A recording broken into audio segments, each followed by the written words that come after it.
Hi, trick or treat. I wanted to talk about Halloween because it's my favorite time of the year, and I should have started way back. This is already the 10th of October. It's Tuesday. I believe it's the 10th of October, and I want to get into a video. I should have been doing these videos perhaps all along in October. You know, I think about all those wonderful movies that I don't get to, partly because I don't subscribe to Netflix. And I guess I do have some movies. Every year I feel like I should be all prepared to get into the spirit of Halloween and the paranormal and the surreal, so forth, and watch movies like The Omen and I don't know what other movies. The Omen, even Nightmare on Elm Street and Friday the 13th, and real interesting, fascinating supernatural movies, and even the TV shows. Boy, I remember TV sitcoms. They have back when they actually had stuff like this. I don't really watch television now. I mean, I do. I watch YouTube on my television set, but I remember Night Court would have an annual Halloween episode, and I remember like Newhart would have a Halloween episode, and the Cosby Show would have a Halloween episode. It was a very festive thing to do, and now everything seems all broken up. If I go off on a little bit of a tangent.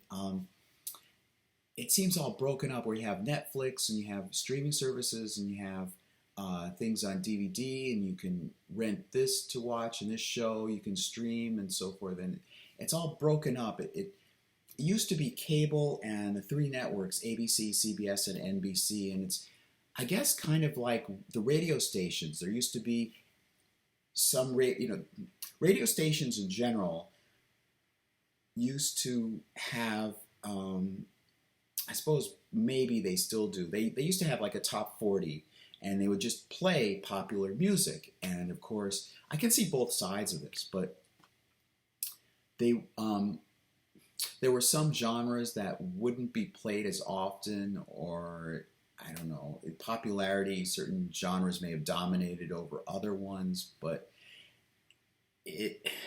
people have described radio as having been broken up. So you have like practically an all rap channel and a country music. It has its own demographic, and pop music has its own demographic. So what is pop music, by the way? Can anybody say that? I mean, can anybody explain that? Pop, I thought meant popular music, but maybe it doesn't. Maybe it means a certain genre of music. I just figured it meant pop, and I like rock and roll, and soft rock, so I figured it was considered pop rock because it was popular. But maybe please comment below or wherever they're sticking the comment section right now. Anyway, I got off on a tangent, as I usually do, but I wanted to do at least this video Halloween themed. That's what I wanted to talk about. So I felt I have this channel and I should be talking more about my favorite time of the year, other than Passover and summertime in general. I like it because I'm very imaginative, I'm very creative, I'm fascinated by the paranormal, UFOs and Bigfoot and so forth, and not only that, but Dracula and the werewolf, Wolfman and Loch Ness Monster and so forth, and movies in general. I think there's a symbiosis between movies and entertainment and Halloween, and the two just go very well together. Plus, on Halloween, you're dressing up in creative costumes. I never dressed up as a scary character like Dracula. For one thing, they were way overdone. And secondly, there were so many other personae that I could dress up as.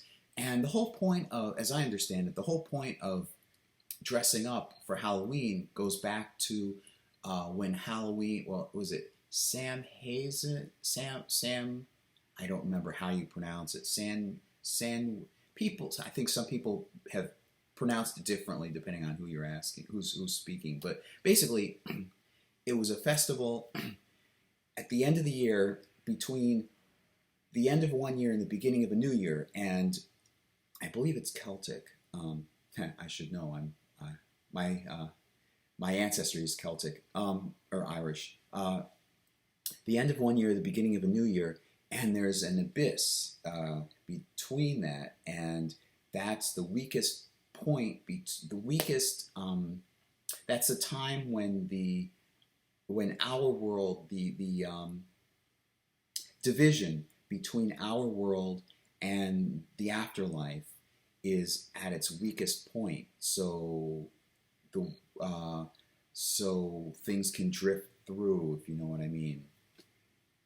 It can traverse through, kind of like a wormhole, I guess.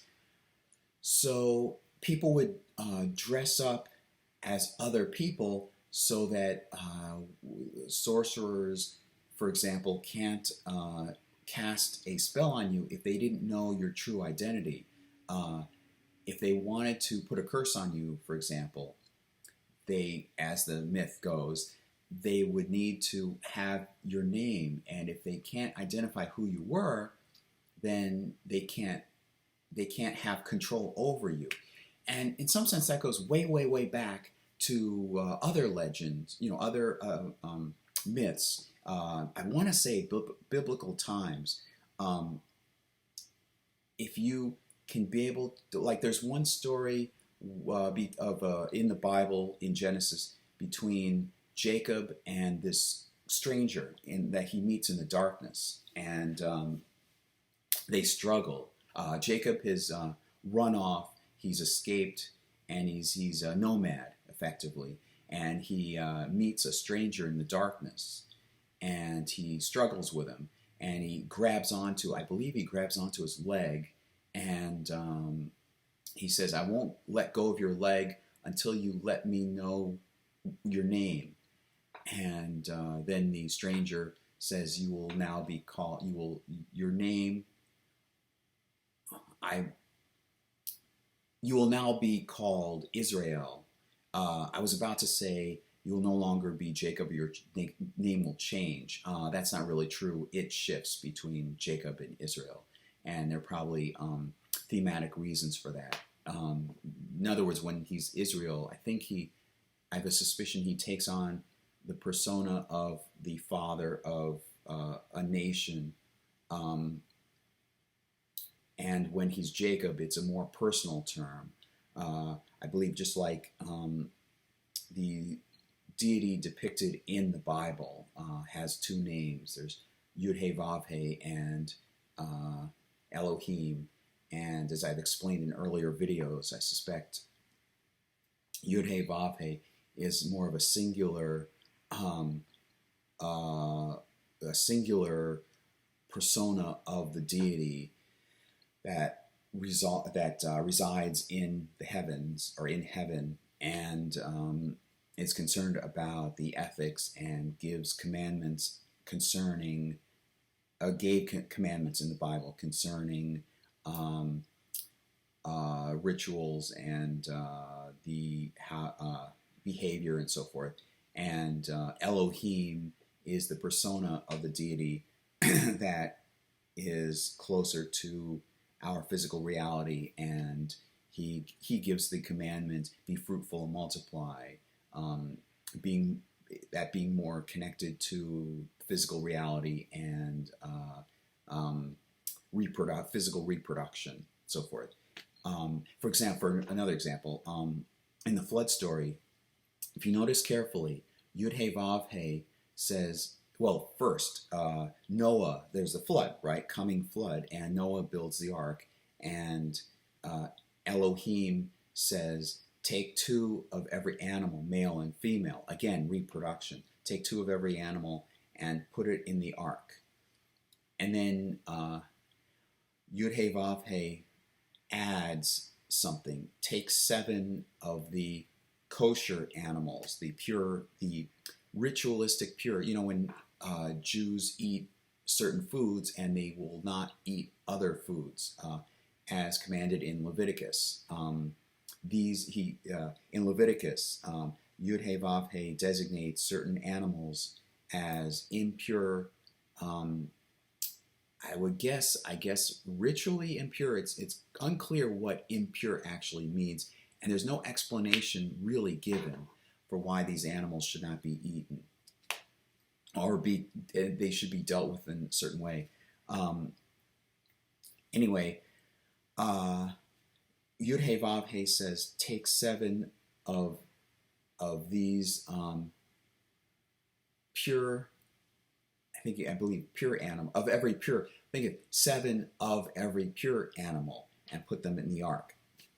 And so that 2 and 7 has caused this documentary hypothesis, been one of the underpinnings for this documentary hypothesis, where which says that there were 2 different authors. There was one author that wrote the part of the Bible or the part of the 5 books of Moses that refers to the deity as Elohim, and then there's another writer, the Elohist writer, and then there was a Yahwist writer who refers to the deity as Yud He Vav He. And then over time, that's been intermixed. I think it's all screwed up. I think it's a misinterpretation. I think the 5 books of Moses hold together as a single written work. And because I go into this in more detail in another video, but there's a 50-word or 49 letters skip pattern that holds together the beginning sentences of all 5 books. And in some of the books, Elohim is used, and in other parts, Yud He Vav He is used. So you can't really say that there were 2 different authors if there's this very clear equidistant letter skip pattern of 49 letters that spells out Torah throughout the beginning sentences of all 5 books. It just doesn't hold together. So, and for other reasons, I think all 5 were written as one singular work. And it's just that the deity has 2 separate personae. So anyway, off on another tangent. Anyway, my point being that story about Jacob wrestling and then being given a second name of Israel, the concept of knowing someone's name in ancient times went along with having control over that person. And so back to Halloween. If a sorcerer doesn't know your name, it doesn't have control over you. Going back to the Bible for at least one more moment, there's a part at the very beginning of Genesis where the atom has been created, just a singular being. There's no male nor female. Well, yeah, no, at least in terms of the atom, there's no male nor female. And he is told to give a name to every animal, or either every animal or everything he sees. I think it's every animal. And in Jewish tradition, the name given is a very emblematic personification of the attributes of that animal. The name mystically describes the animal's attributes in some way. So I thought that was interesting. Okay, let's go back to Halloween, because actually I do think that what I was just talking about relates to Halloween in the use of names and so forth. All right, I wrote down notes for this. Okay, I want to sidetrack a little bit. Just want to include this little bit that it occurred to me. My channel is about introspection and self-assessment. And there's this episode of Star Trek The Next Generation called Cause and Effect. I believe it's in the 5th season. And it involves the Enterprise. If you know anything about Star Trek, you probably know, or you just have heard of Star Trek. You know, there's a crew on a ship called the Enterprise, and it's exploring space. Well, in this Next Generation episode, Cause and Effect, it I can't remember exactly how, but it hits something, and then it explodes, and then there's a theme song. That's a teaser. And then the theme song, and then Act 1 begins, and the crew are there as if nothing happened, and they go through their day, and 3 seems to pop up random. Number 3 seems to pop up, or things pop up in threes randomly, and then the ship blows up again, and then a commercial break, and then the next act Act 2 begins, and then they're all back as if nothing had happened, and again this pattern of threes shows up, and so over time they start noticing, I feel like we've gone through, you know, I feel like I've already put this cup here before. I feel like I had been reading this book, this passage in the book before. And then the android crew member takes note of threes coming up for some bizarre reason. Not just people mentioning things in threes, but like randomly threes of things just happen. And so the ship blows up, and then it starts off commercial break, and it continues. And they realize that they've been caught in a loop. The ship blows up, it goes back. There's I want to say a time loop. It's like, there's probably a scientific term for it. It's like temporal singularity loop or something or other. But well, I won't reveal the ending. I've explained what I needed to explain. And that's a fascinating, interesting, genuine science fiction story, and apropos for Star Trek, any incarnation of Star Trek. That's what Star Trek does best. But also think about it in terms of one's own life, one's personal life. We may do things without noticing that there's a pattern. We keep doing the same thing over and over without even noticing it. And at the end of the climax of the Star Trek episode, they realize, well, one of them heroically realizes what's been going on and does something to stop the pattern. There's a song, I believe it's by Fleetwood Mac, that's really nice. It's called The Chain, or Breaking the Chain. And unless I'm interpreting it in the opposite way, I think it's about will you break the chain? In other words, this chain of behavior over and over and over. Maybe I'm misinterpreting the song. I'll have to. It's been a while since I've heard it, but it's a very nice song. In our lives, we are probably doing things. We may be aware of it, but still that doesn't stop us for whatever reason continuing to do it over and over. And if it's something we shouldn't be doing, please, if it's something that you feel you shouldn't be doing, it's clearly unhealthy. It's not only goes with addictions, but just behavior towards others, behavior towards yourself, something that just harms yourself or others.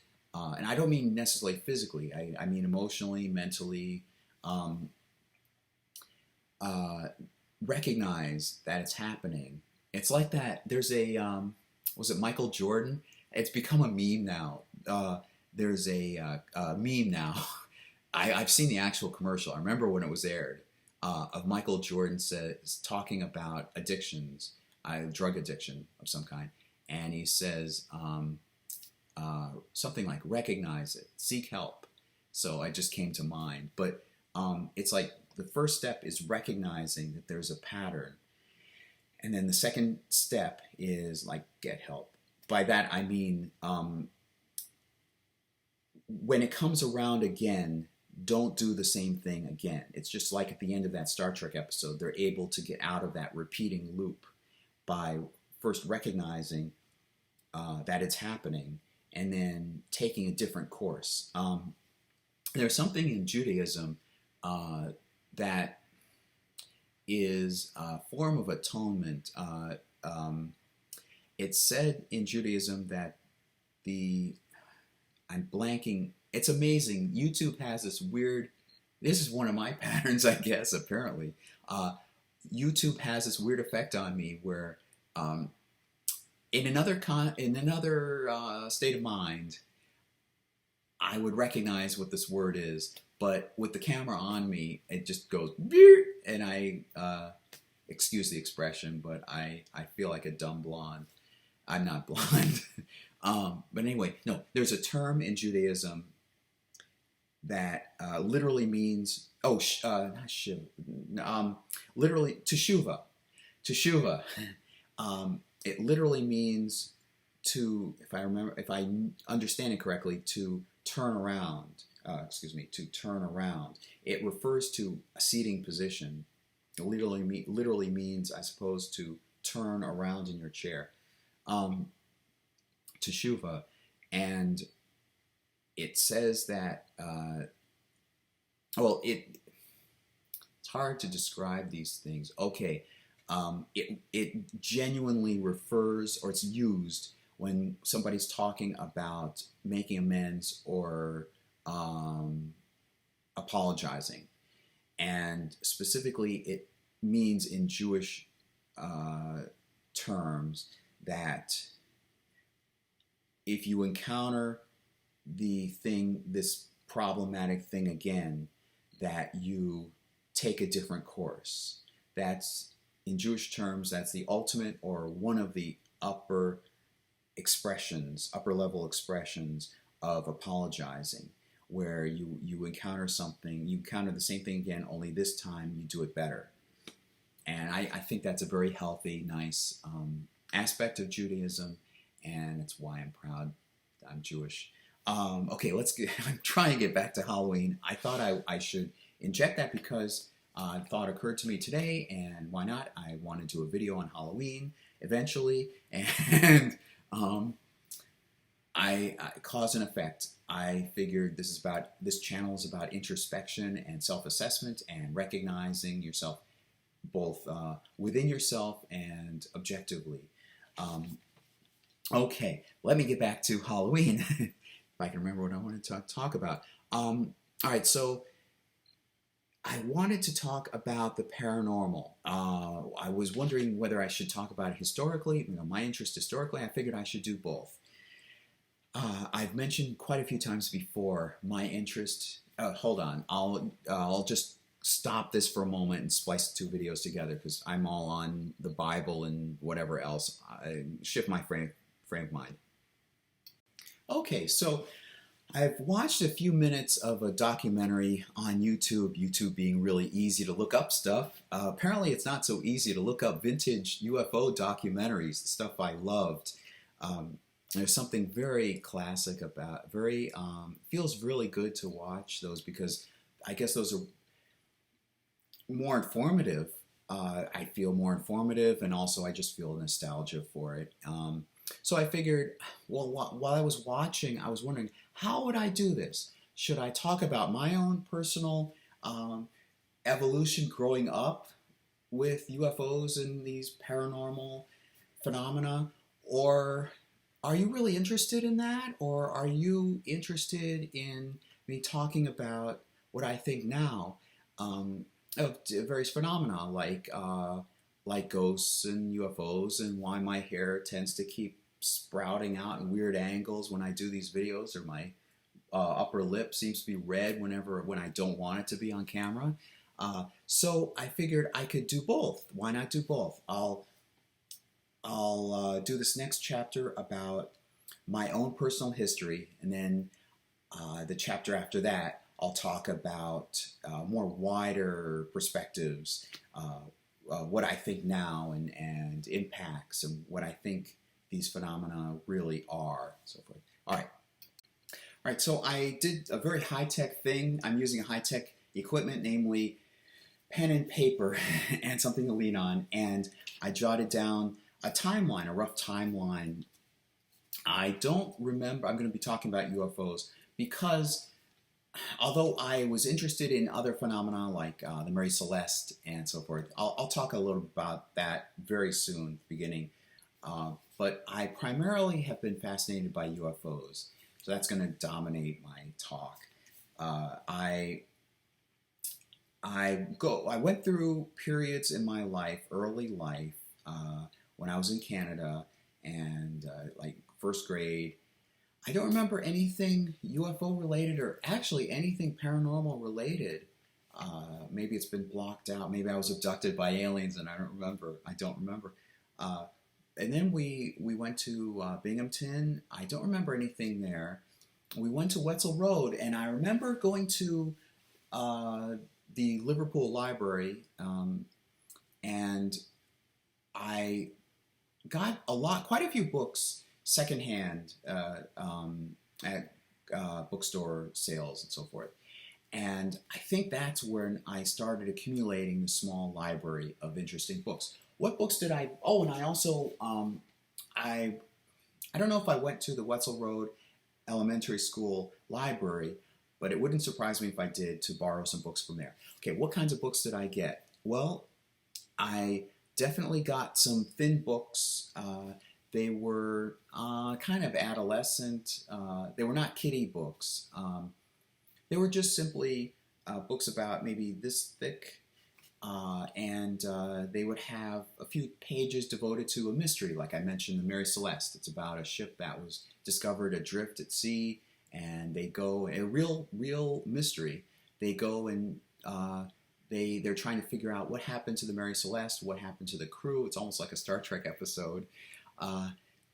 And other mysteries like huge rocks with faces carved into them in Peru. I'm just making this stuff up hypothetically, but it would be just some of my books in my collection were simply collections of these unexplained phenomena. And there were other books that were more specifically about Bigfoot, or I remember one, well, I'll just jump ahead.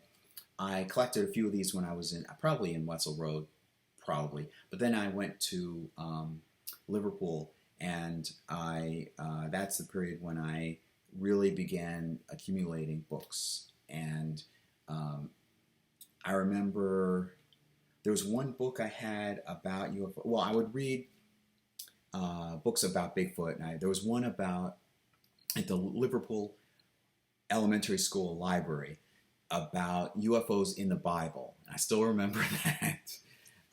There were books on Bigfoot and Loch Ness Monster and the Bermuda Triangle. I remember the Bermuda Triangle quite a bit. I didn't read about that as much, perhaps because there just wasn't a lot around that I had access to, or simply because it didn't intrigue me a lot as much as UFOs and ghosts. I just keep thinking UFOs and ghosts. And I'm sorry if I sound like a broken record when I say that. I remember a lot of books about UFOs, and I remember a book in particular. I still have it. I had a couple of copies of it, and I wouldn't be surprised if I lost a copy in there somewhere, and I took a copy with me when I moved. But I wanted to make sure I had that copy. It's a thin book, and I feel kind of lazy. It's all packed away. It's in the other room, I think on a bookshelf. But anyway, it's a simple book. It's about talking about some famous cases like Travis Walton. Maybe that's where I discovered these famous cases. It's a briefer, basically. It talked about the Betty and Barney Hill UFO abduction case from, I think, 1961. I think it was September 18th. What is that about the 18th or 19th of the month? I noticed like 3 examples of 18th to 19th. Anyway, the Betty and Barney Hill case, the Travis Walton case, and some other famous UFO cases. And it talked about aspects of the UFO phenomenon in general. I might as well mention, I don't know if crop circles were mentioned in there, but it's been absorbed into the UFO, the overall UFO subject matter in general. Men in Black, yes, that existed before the movie. Actually, the movie was based on a comic book series, and I'm guessing that the comic book series was inspired by real cases of Men in Black. I don't mean real cases, I mean the real talk within UFO lore about Men in Black. And I enjoyed that one. It had, I should really find a copy of it and then just take a picture of it. Maybe I'll insert it in at the end somewhere. Or when I repost this and I edit this video, maybe I will insert something right here. I'm using my hand, insert a shot of it. It had orange, it was orangish cover of skies. And it told from earliest times, talked about the 1947, like here's the history of UFOs in modern times. 1947, Kenneth Arnold sees objects in the air moving faster than craft that he believed, craft shouldn't move that fast. He was a businessman. It was in near Mount Rainier, Washington, and he just observed them. And when he landed, he was interviewed by somebody. I guess news travels fast, and somebody asked him, a reporter asked him, well, can you describe how they flew? And he said, well, they flew as if you were to take a saucer and skip it across the water. So that's how flying saucer came about. And then within that, I think that was that was June 24th. Sharp memory. June 24th, 1947. And then July 8th, 7th, 8th, something like that. That's when news of the Air Force recovering a crashed flying saucer spread. And it happened apparently in an open land area in Roswell. And that's a famous Roswell crash case. And you're getting some sense that there are these famous cases that I would read about, and they would be talked about, written about oodles of times. So after a while, when I would read these books, I would already be familiar with these cases, and it's something like lore, whether they really happened or not. It's that quasi feeling where there was enough evidence to suggest something happened. They're not completely lying. They're not making it totally up. I'm intrigued by what actually happened, and I'm just genuinely curious. As a child, I'm just genuinely curious about this stuff. And bizarre things like 1961, I think. I'm pretty sure September 18th, 19, something like that. This interracial couple, she was, Betty Hill was, I think had a Boston or Massachusetts accent, and she was married to a black police officer. And this is 1960, so that's why I mentioned, and it's been mentioned a little bit, the fact that this was an interracial couple. And he had trauma, of course, having grown up with black skin. I mean, you got to have a certain experience that white people wouldn't be familiar with at all. But it's nice. I hope I didn't put my foot in my mouth, but it's nice to see a couple, getting. It's nice to see this early phase of. I feel like I'm putting my foot right in my mouth every time. It's nice to see an interracial couple happily married. I'm saying that Barney Hill must have gone through quite a bit, and there was this. They went to a psychiatrist who put them under hypnosis individually, and then would put in a post-hypnotic suggestion to make them forget what they had revealed. And these were all things. Dr. Benjamin Simon would record these sessions. And I'm not saying that there wasn't a possibility of contamination, because certainly Betty Hill was intrigued by UFOs, and from what I've read and heard, began reading books about UFOs. All right. The reason I bring that up and the thing with the interracial marriage is that um, under hypnosis, I've read there was a book published called The Interrupted Journey that really made this case famous. And it wasn't by Dr. Benjamin Simon, but I think it was John Fuller, may have been John Fuller, the author, who wrote The Interrupted Journey. In the hypnosis sessions, Barney Hill is under hypnosis, and the way he's recalling it, he seems very much in a panic. And I'm just saying, I could feel like being part of a minority group. I'm guessing that you have to be kind of very protective about yourself and awkward around authority figures, certain types of people, especially at that time. Now times have hopefully changed and you can be more relaxed.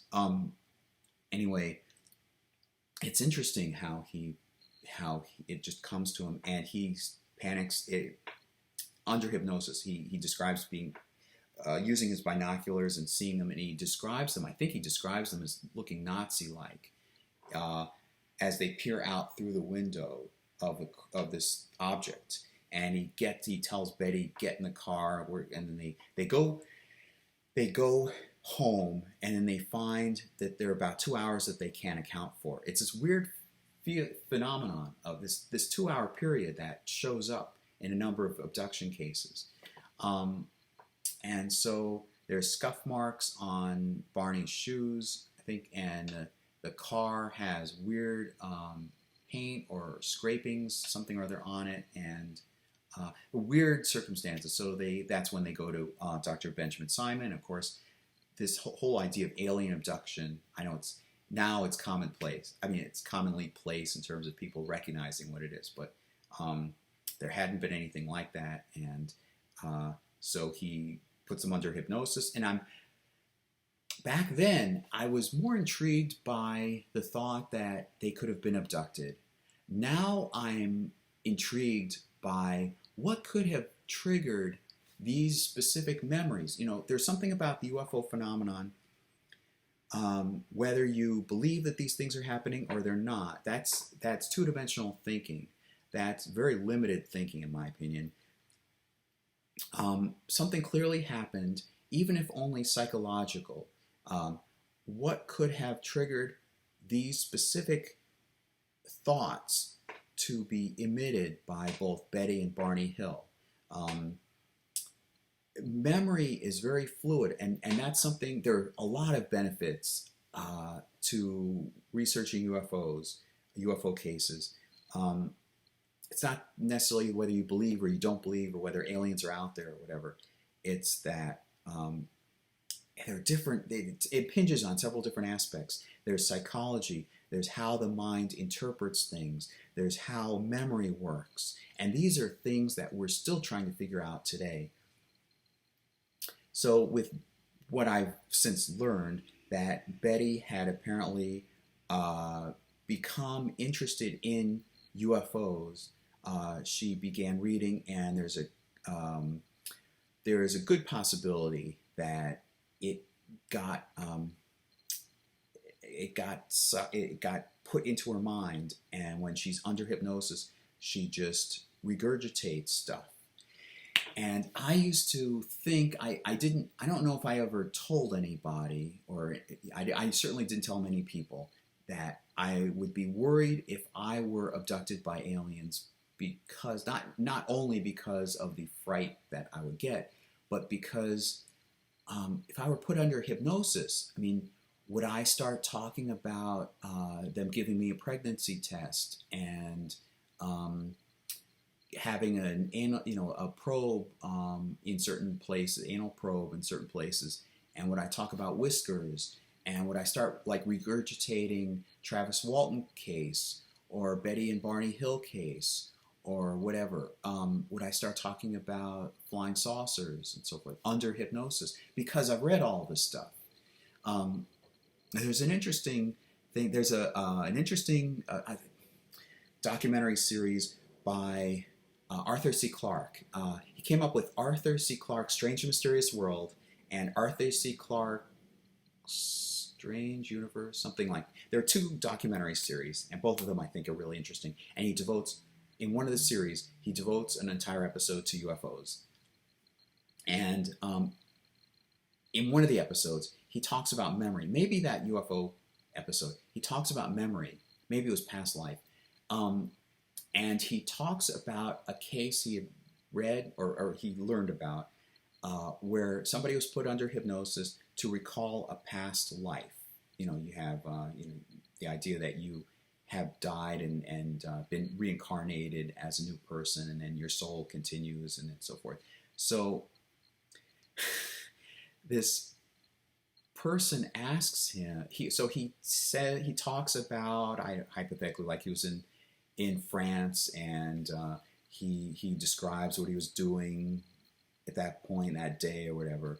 And then the person asks him, where did you get this information? And he gives a book title, he gives a page number, and it's fascinating. I wish more people had done that. I mean, what about cultural contamination? What about people being exposed to documentaries? I mean, now UFO stuff is everywhere. People are more aware. They're more, well, it's weird to say now that anybody is more culturally literate, but more people know about Kenneth Arnold. I think certainly more people know about Roswell. Like if you go to an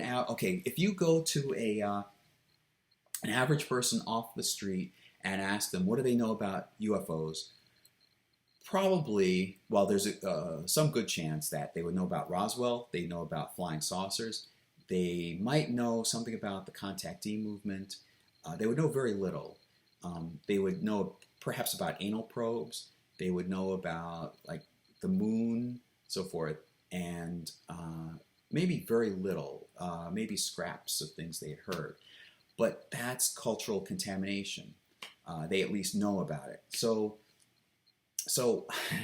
I've been concerned if I were ever abducted, how can I, under hypnosis, how can I actually recall what I experienced and separate that and filter off what I've learned about the subject?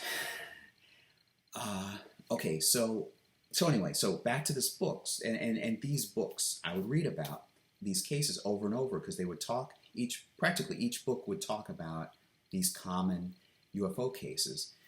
And then in Liverpool Elementary School, there was this, I think it was annual or quarterly book sale. You get a pamphlet, and I may still have the pamphlets. I'd be surprised if I still do, since the move. I saved everything. I don't like to use the term pack rat, but before this move, I had so much material kept. I probably kept all those sale pamphlets where you could order away for books. Anyway, it would have been like 4th grade, 5th grade, or 6th grade. Okay, before mentioning, I'll just mention what the booklets were. They were regular paper thin pamphlets, and they would offer different books. These were for elementary schools. I think it was Scholastic Books order form or something. And you would note down what books you wanted, and you would. I don't remember how the money thing worked. Whether you my first thought was that you had the money ready when the books came in, something like that. But anyway, you would check mark off which books you were interested in, and then some processing thing that adults would do, and the books would come in soon, and you would pay for them, presumably, and you would take home the books. Well, I remember a few books I got, and at least one of them was this small, I still have it, I thankfully still kept it, this small book, simply called UFOs, had a blue cover on it, had on the cover it had an artist's illustration of a flying saucer, It was very thin. It was like that thin. And I know where it is. It's in the other room. I don't want to bother getting it right now. But as you flip through, it was a simple guide. You know, it was for elementary school kids. And this was different. This was different from the other books I had. I was already reading like books like that thick. But it was interesting because it had a guide, a very well illustrated, color drawings and so forth. It was like a few paragraphs of each aspect of the UFO phenomenon. Men in Black, UFO crashes, I think, and basically UFO, the Kenneth Arnold case, and probably talked about, I'd be surprised if it didn't talk about Betty and Barney Hill case, and Travis Walton, and some case where somebody had been abducted and then he saw a little alien walking back and forth on a shelf. I wonder about that. I wonder how much was National Enquirer material and how much of it was weird memory and how much LSD might have been involved. I don't know. But anyway, and how much fame motive was involved, possibly. Anyway, it was an interesting idea. I guess because that goes back to my fascination with the TV show I Dream of Jeannie, and the idea of somebody being shrunk into a bottle and so forth, size dimensions. It's just interesting thought that somebody could be walking back and forth on a tiny shelf.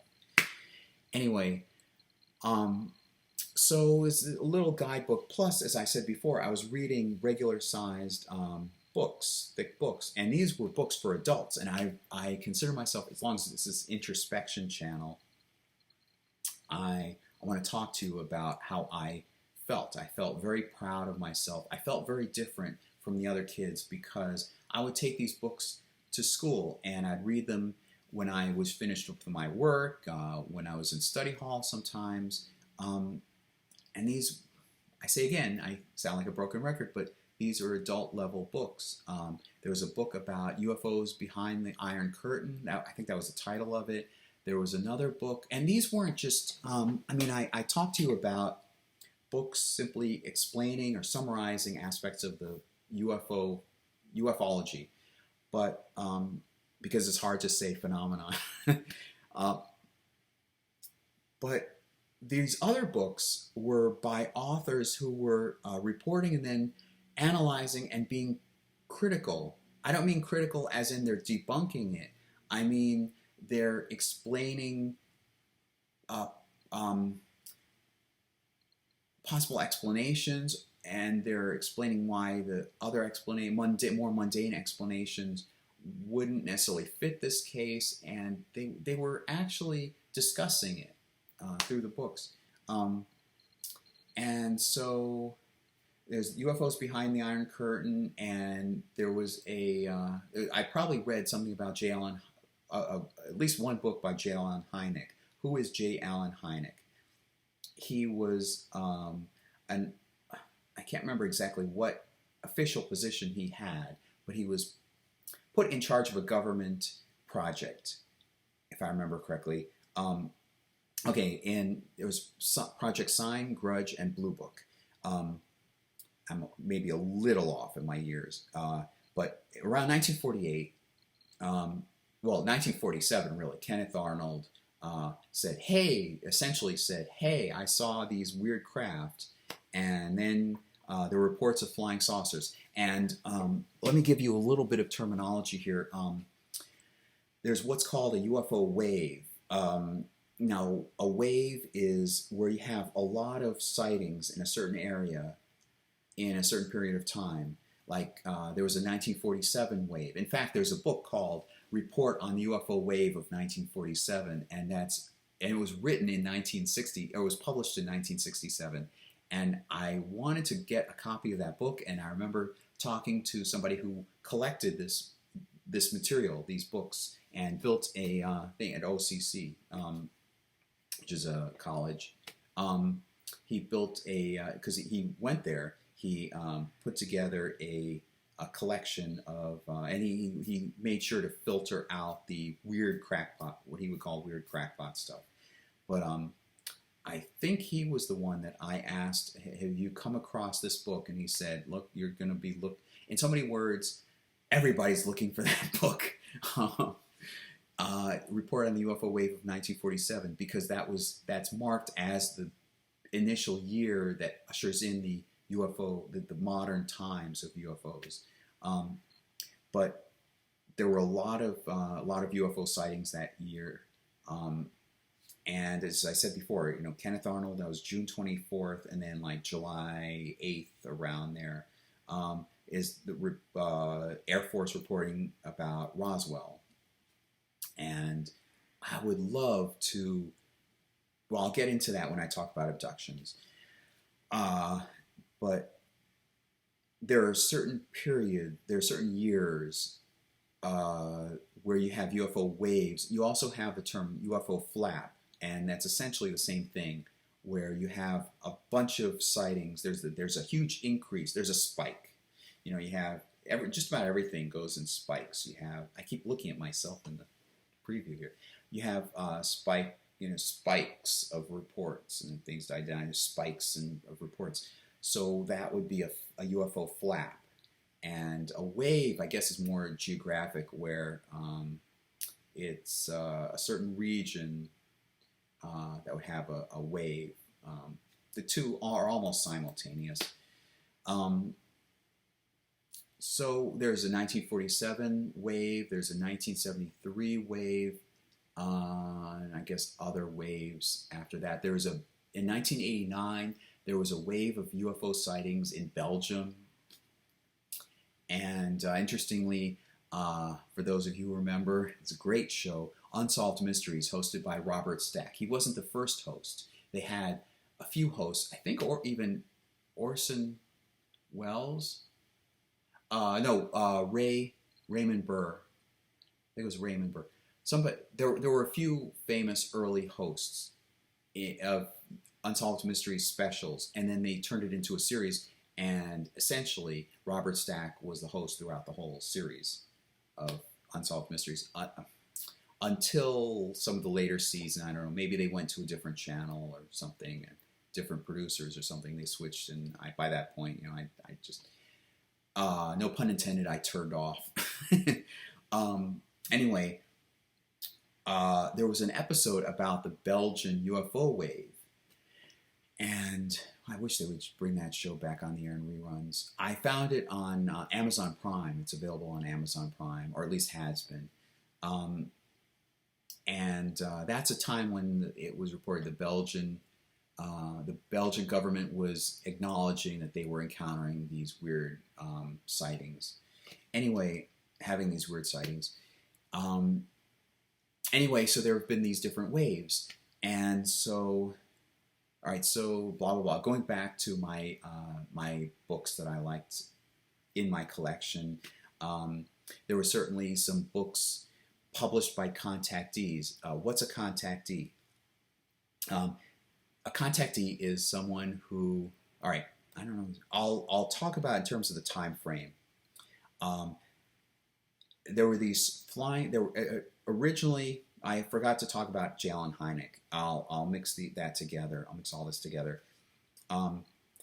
There were sightings of weird phenomena in the skies, and this was after World War II, so people were probably a little on edge.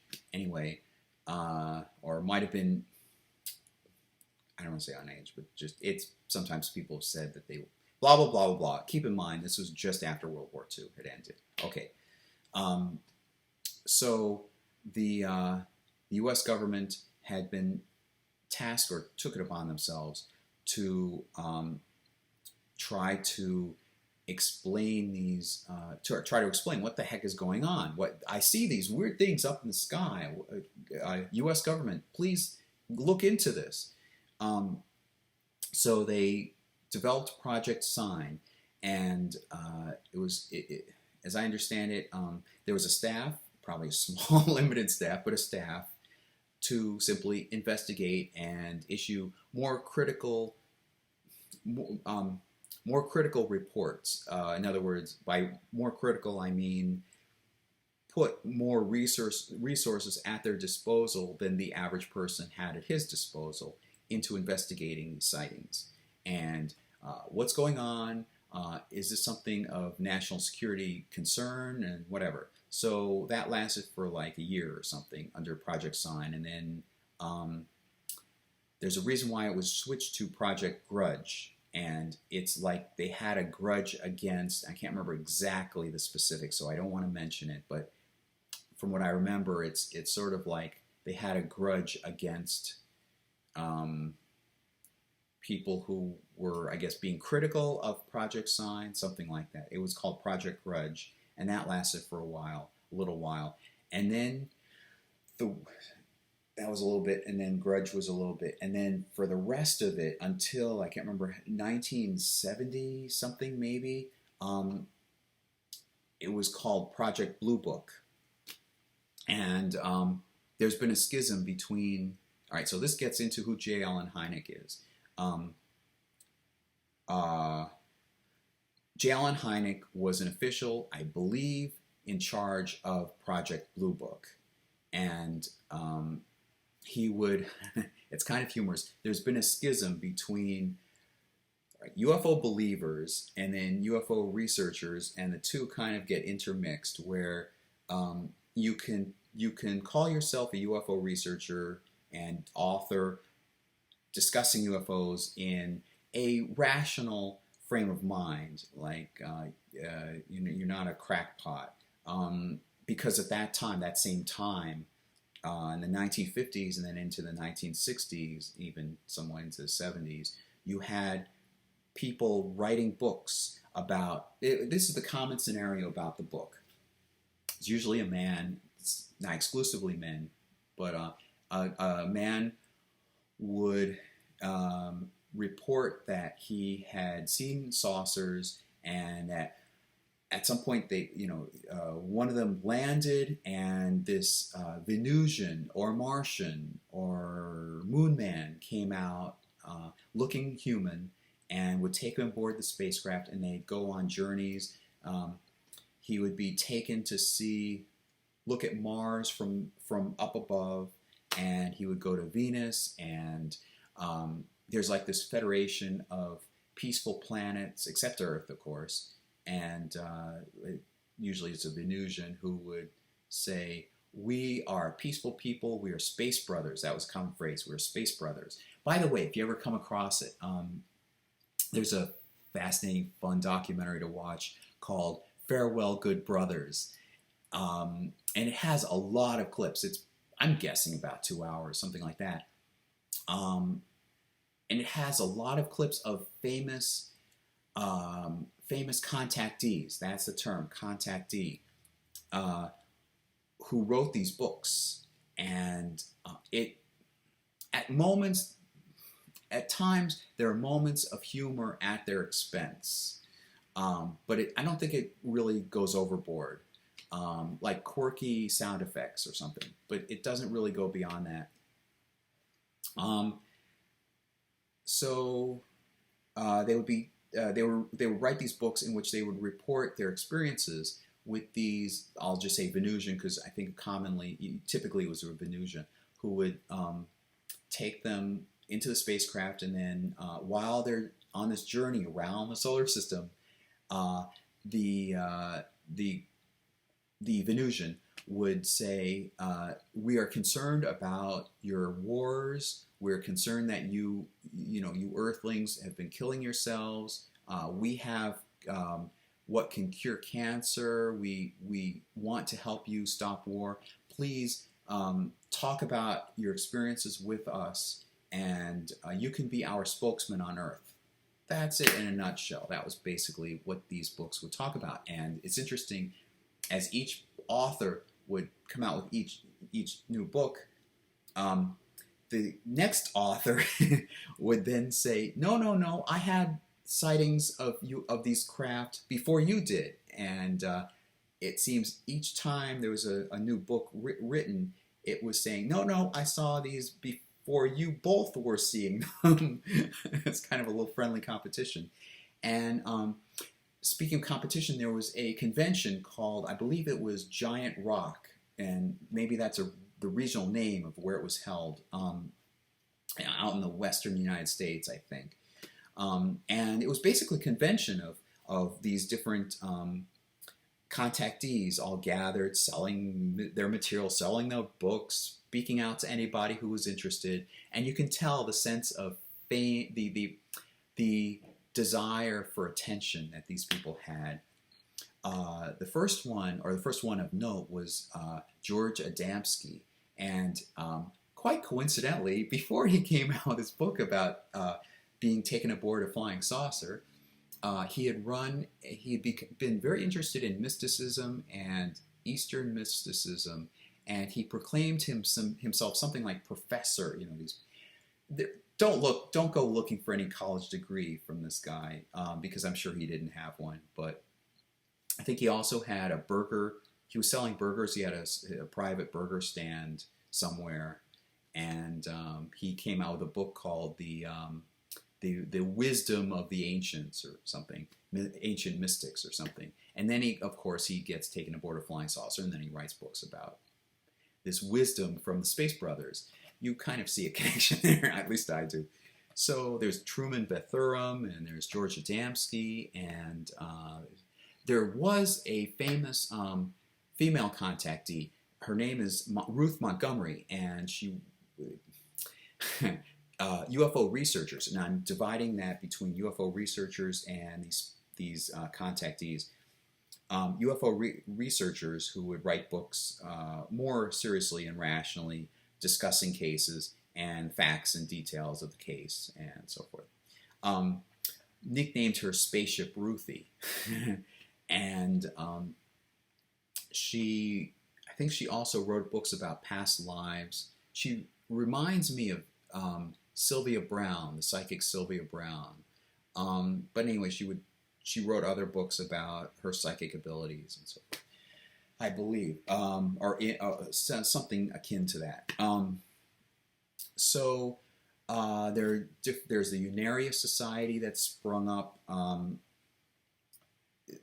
Some contactees would have such a following that they could be able to undertake creating a group, like I mentioned, the Unaria Society. And I think genuinely these are people, although I'm sure they enjoyed the fame, I think for the most part, or in most cases, these were people who genuinely wanted to bring about peace, and they were starting a new religion. In fact, there's been some interesting research and commentary on the movie The Day the Earth Stood Still, which came out, I believe, in 1951. It's a black and white film. It's very interesting, but it parallels with this contactee movement. And I wouldn't be surprised if some aspects of contactees the contactee movement got into the movie. And also works backwards, the chicken and the egg. I wouldn't be surprised if aspects of the movie got into future contactee elements or contactees talking in their books that they drew from this movie. Wouldn't be surprised.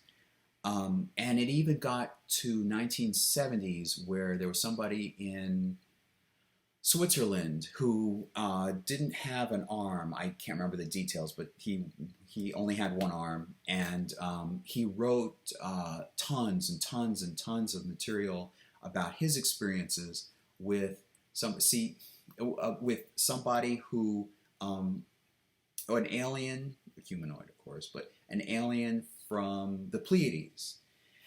It's fascinating. I have this book. I didn't take all my books, sadly, with me when I moved because I didn't think I'd be still as interested in this topic as I had been. But anyway, I kept this book. I really hope I kept this book. I don't remember the name of the book, but it's it may be called Watch the Sky. I think it's called Watch the Sky. I'm positive it's called Watch the Skies. And it explains, it devotes each chapter to a period in the evolution of ufology. And at the end of each chapter, it summarizes, okay, what is the myth of UFOs? What are the facts that we know about UFOs at this point?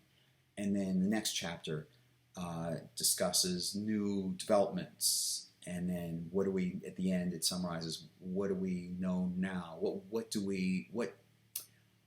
are the tenets? What are the aspects of ufology at that point? And then the next chapter, and then at that point, and so forth. So it's an interesting, fascinating summary in book form of ufology going all the way through. I think it begins in 1947 or just before that, all the way through. But it talks about contacteeism and talks about other things. I can't remember why I went on to that. Anyway, right, so the guy with one arm, he talks a lot about, he talks about this alien, looking human, Samjase, Samjase, from the Pleiades. And it's interesting that if you go through, look at the early period of the contactee movement. They would talk about people on the moon. They would talk about, I don't think Mars was actually ever mentioned. Venus was mentioned a lot. Venusian. I met with a Venusian. Met with somebody who was on the moon. And Jupiter. I remember somebody claiming that he had met with somebody who came from Jupiter, so forth, and Saturn. And it was like this whole federation of people. And Earth was like the young kid who can't behave very well. And they were very concerned about atomic wars. And what if it's very much like the day the Earth stood still, in that they were concerned about the Earthlings going into space. And their Earthlings are very warlike, and they can't even cooperate with each other. And here they have atomic weapons. And it's what happens when they go into space. And we're very concerned. We're adults here. We're very concerned about you kids misbehaving. But it's interesting that as the level of scientific literacy developed amongst readers, it seems that they had to go further out to explain, or really, in my suspicion, really come up with where these aliens came from. So here, I can't remember his name, from Switzerland, the Swiss farmer, says, the primary book about him is called Light Years, and it may have been written by John Fuller, written by the same author who wrote that book, The Interrupted Journey, about the Betty and Barney Hill case. Not that the two cases are similar, it's just that he happened to write these two different books. The book is Light Years. I remember the book I had a gray cover, nice silvery cover to it. So, and I mentioned before that book, Watch the Skies, because I'm fascinated by how the lore has changed over time. There's this contactee movement with people on Mars and Jupiter and Saturn and so forth, and then somebody on camera, I'm sure mispronounced it because he just wasn't aware, but he said, these are the people from Orion. No, it's Orion.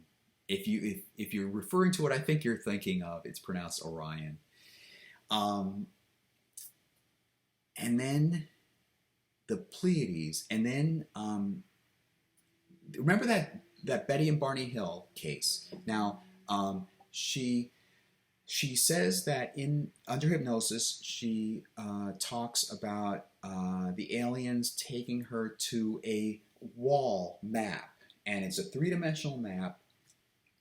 And so under hypnosis, or I think right after hypnosis, she draws what she saw, she remembers seeing.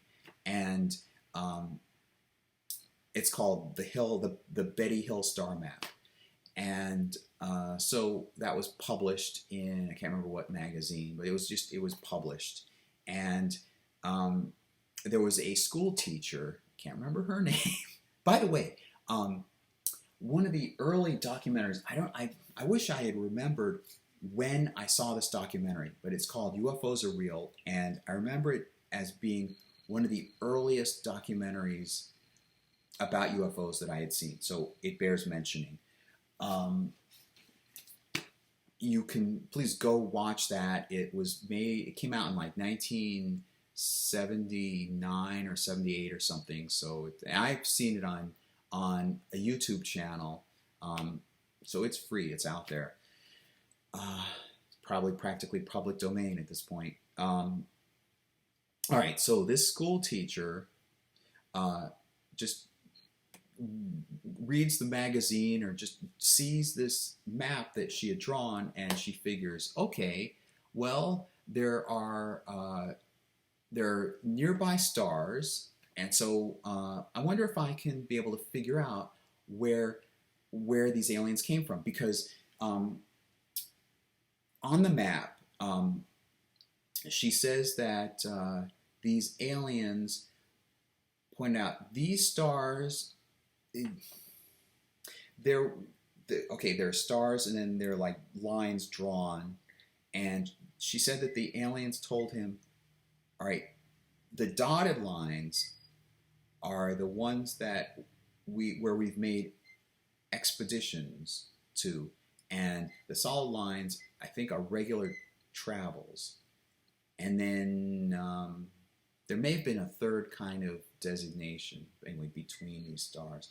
So the school teacher figures, okay, I'm just going to look at the nearby stars around us, around Earth, and I'm only going to take into account stars that are in the of the type in their of the type and are in their time of life where they were likely to have planets that could have life. And so he makes a three-dimensional model. She makes a three-dimensional model with like rubber balls and sticks or something glued together, and it's pretty intricate for a school teacher. She probably was busy with other things too, and she takes into account somewhat the distances on the map. These two stars are drawn further apart. These two stars are drawn closer together. So she figures that the lines, I don't know, this is enormous guesswork on her part, but somehow I guess most of the lines jutted out from this star. So she reasoned that star, those two stars, were Zeti 1 and Zeti 2 reticuli. That simply means that there are a lot of constellations, and there's a certain constellation or group of region of stars called reticulum, and the brightest star in the constellation is Alpha, and then the next brightest star is Beta, and that's how you get Alpha, Beta, Gamma, Delta, whatever. You get Alpha Ceti, Beta Ceti, and so forth. Well, Zeti, apparently there are a lot of stars in this, because the alphabet went all the way down to Zeti. But anyway, Zeti Reticuli, and it's a binary star system. I hesitate to say system because we don't know whether there are planets around it, but it's just a very tight couple of stars, Zeta 1 and Zeta 2. And so, all right, so because it takes the public, us in general, who are unfamiliar, who don't follow UFOs, to pick up on this stuff, it took a little while. It was like, that was probably 1970s. I think somehow I remember like 1973 or something. I think 1973, I think, is when the map was published, and then she had access to that, and then she figured this out. It took like 20 years to get into the public consciousness, not from that, but simply this repetition of Zeta 1 and Zeta 2 reticuli, Zeta 1 and Zeta 2 reticuli, and the Pleiades. And so in the 1990s, it's fascinating. You see TV shows, documentaries, and so forth talking about where the aliens came from, and some people claiming that they came from the Pleiades, or that they came from Zeta 1 and Zeta 2 reticuli. And it's like this myth, this growing myth, just like Roswell. Started off probably in the 1970s, somewhere in there, with Stanton Friedman coming across. Oh, he talks about interviewing somebody at a radio station, I believe in Roswell, and then the guy tells him, oh, you ought to talk to this other guy, and he goes to the other guy, and then he starts putting together this research about this crash that happened in Roswell. For the most part, it seems everybody had forgotten about it. At the time, the Air Force put out a statement that they had recovered a crashed UFO, or crashed flying saucer. I want to differentiate the two terms. UFO, which simply means it's something in the flying that's unidentified. I do believe UFOs exist. It's a fact, UFOs exist. The problem lies in trying to identify what they are. Flying saucers, on the other hand, that's really up for debate. And then, like the next day, the Air Force says, nope, we screwed up. It was a weather balloon. So presumably everybody put it to bed and it was forgotten about. And so, I'll say this in crude terms, Stanton Friedman was one, if not the first, to dredge this all up. And then come the books and documentaries. Now, at that point, I don't think the public at large knew about this case. But in UFO circles, it had really taken hold. That's a fascinating thing in terms of just not just UFOs, but in terms of any interest. I'm just curious, do you have special interest that the mainstream public isn't really familiar with? There's certain terminology in your interest, maybe a certain period of history, maybe something like UFOlogy where things are up in the air and things are debated, and the mainstream public isn't aware, or it's taken several decades for what you took to be common knowledge within that group of enthusiasts to become aware of it. So anyway, like Roswell is one example, the Roswell crash, and the Pleiades stuff is another example, and Contactees stuff is another, and alien abductions and so forth. It starts within this tiny circle of people who were interested in it, and then it could take decades before it just filters out into the mainstream public. So there's been criticism about that map. There's been criticism. There's a lot of guesswork and a lot of assumptions. First of all, and perhaps primarily, all right, if Betty Hill really saw a map on the wall, it depends on what angle. I mean, she said it was three-dimensional, so if you turned a little bit, the star, what could be a star like this, a formation could become, the same formation could change to this if you tilt your head up or down or whatever. So she was drawing a map on a two-dimensional piece of paper, and then the school teacher was then presuming that one of the stars was the origin or was where the planet of these aliens' origin was. So there's a lot of assumption in that. But it is commendable that the school teacher did do this, and it took probably a lot of effort and work put into it. So I commend that. I think it was just a fruitless effort. And plus, it was that's number one. The angle Betty was may have been looking at the three-dimensional map, and then 1A and then 1B, simply translating a three-dimensional map onto a two-dimensional piece of paper. And then number two,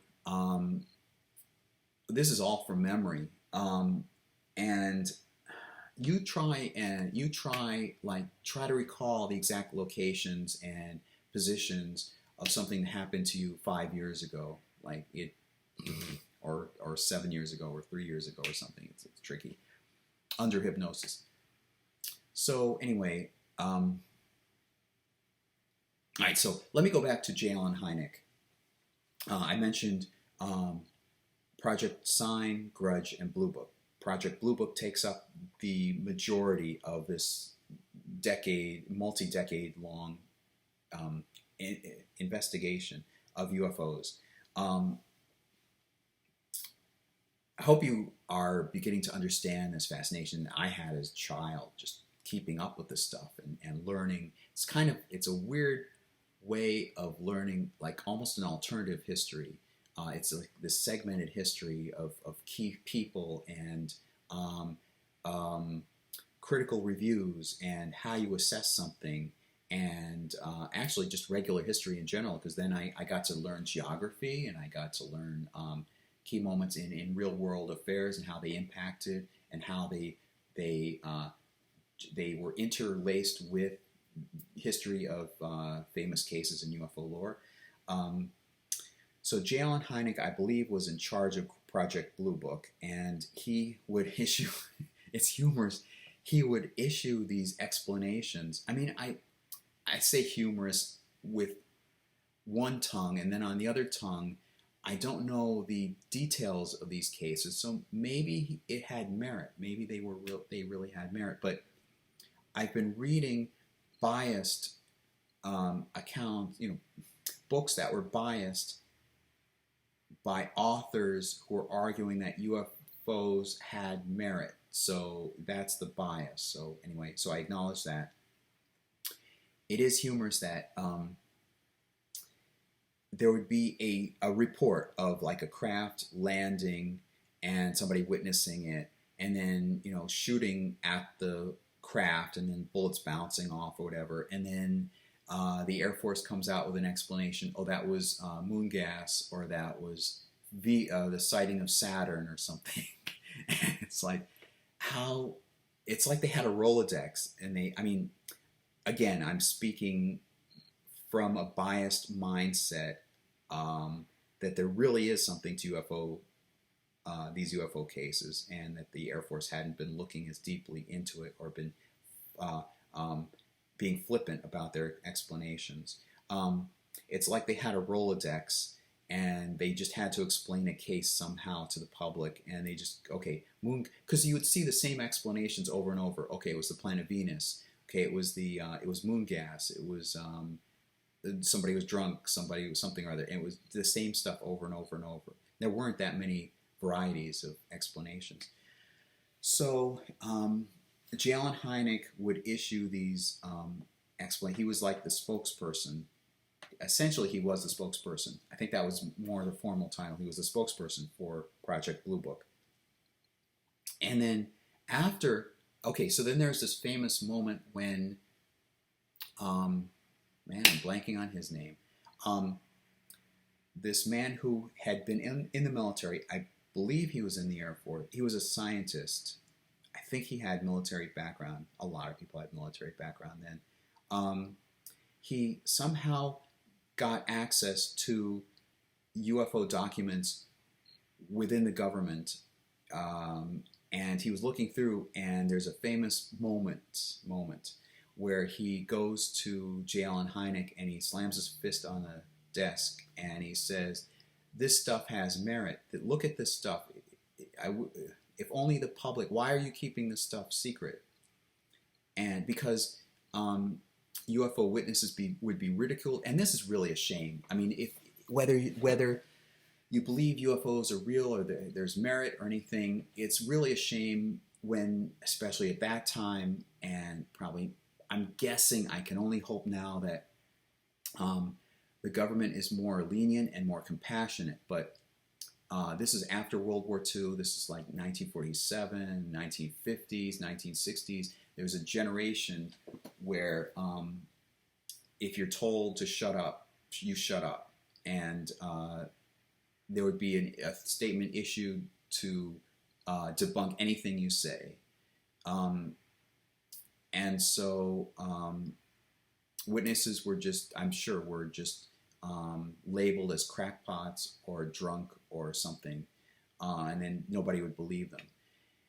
And so there was just, that was going on. So I wish I could remember his name. I wanted to do, in 1993, I wanted to do a movie, because this is my early aspirations for doing feature film screen work, writing film scripts. I was in high school. I was in my junior year or senior, I think junior year, 1993, and I wanted to do a biopic about this guy. Specifically this period of contention where he he's trying to be an advocate for making the UFO subject more acceptable and more adult and legit. I sort of want to say legitimizing the research into UFOs, because also at that time, Project Blue Book, they were concerned about, there's this whole memo thing, and things have been leaked out that the government was especially concerned about Russians or some foreign power flooding U.S. intelligence channels with fake UFO reports to essentially throw us off guard, and so they could really launch an attack or do something nefarious, basically plugging up channels. And they were, at that time, that's the midst of the Cold War, and it's the Soviets. The Soviets, U.S. versus the Soviets. So he slams his fist on the desk and he says, "Look, you've been," in so many words, he's saying, "You've been letting witnesses be called crackpots when unfairly and besmirching their character, and yet these documents say there actually is something going on, legitimately something going on worthy of study." And so that seems to have, in UFO circles, it's characterized this way. That seems to have shifted J Allen Hynek's attitude. And when he left his position as spokesperson, he actually appeared on, this is coming back to me, he actually appeared on talk shows like, well, late night talk shows, or just, he would appear on these TV shows whenever there was a topic of UFOs. I don't want to say whenever, but blah, blah, blah, blah, blah. He'd been on these shows that would talk about UFOs, like, for example, like maybe, I don't want to say late night with David Letterman or something, but or the Tonight Show with Jay Leno or Johnny Carson or something, but more like Dick Cavett, shows discussing topics of the day, and they may have as guests people talking about UFOs. And so he would appear sometimes, and instead of speaking out against UFOs, he would actually point out there is legitimacy in UFO reports, and that's very nice. I wish at some point that they would come out with a movie, not sensationalistic, but a movie about either J Allen Hynek. He would be, I guess, if I were doing a movie, I would do it on J Allen Hynek. But he, so anyway, so let me pause and cut, and I'll be right back. I want to collect my thoughts because I'm clearly going on different tangents. I hope you've learned so far. I hope you've been interested in what I've been talking about. All right. Okay, so I wanted to interject this right now. I can't find, and look, well, in searching for the name of the guy that argued with J Allen Hynek, I came across a thing about J Allen Hynek. It's basically a summary of his life. I wanted to include some information. I was right about Sign, Grudge, and Blue Book. Early 1948, the team realizes, all right, it's September 1947. The Air Force has a problem. Rash of reports about mysterious objects in the skies has the public on edge and the military baffled.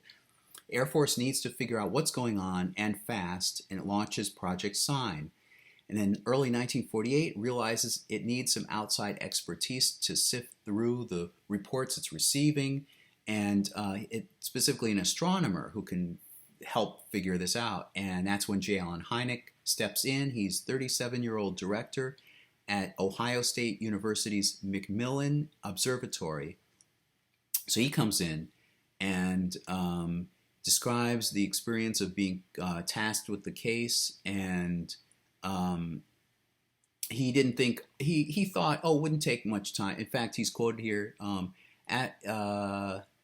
the men eventually brought up the subject of flying saucers and asked me if I would care to serve as consultant to the Air Force on the matter. The job didn't seem as though it would take too much time, so I agreed. Then, that's 1948, Project Sign ran for a year, during which the team reviewed 237 cases, and then Hynek issued his final report. He noted that about 32% of incidents could be attributed to astronomical phenomena. Another 35 had other explanations: balloons, rockets, flares, or birds, and that's understandable. I mean, I'm saying that's understandable. Then there's a remaining 33%. Of that 33%, 13% didn't offer enough evidence. I guess there just wasn't enough evidence to yield an explanation. Then the 20% of that 33% provided investigators with some evidence that still could not be explained. And then in February 1949, Project Sign was succeeded by Project Grudge. And here's a key point. While Sign offered at least a pretense. Oh, by the way, what I'm getting this from History.com, and it's called Meet J Allen Hynek. J Allen Hynek, the astronomer who first classified UFO close encounters. And it's funny, this stuff is like second nature to me. And for a second thing, it's been so long since I've talked about this stuff. So my mind, although being pretty sharp, it takes a while to recall all this stuff. But he was a lot more involved and influential and worthy of talking about in this video than I had remembered. I guess because I took it for granted. I just forgot about all this stuff. In February 1949, Project Sign was succeeded by Project Grudge. While Sign offered at least a pretense of scientific objectivity, Grudge seems to have been dismissive from the start, just as its angry-sounding name suggests. I remember, I told you, Grudge, I remembered Grudge for whatever reason, was named aptly as a grudge. Hynek, who played no role in Project Grudge, I guess he issued his final report on Project Sign and then he stepped away. He said that it, quote, took as its premise that UFOs simply could not be, unquote, or end quote. Perhaps not surprisingly, its report issued at the end of 1949 concluded that the phenomena posed no danger to the United States, having resulted from mass hysteria, deliberate hoaxes, mental illness, or conventional objects that the witnesses had misinterpreted as otherworldly. And in a large part, I can sympathize with that. I mean, a lot of people think that they're seeing craft when they're very how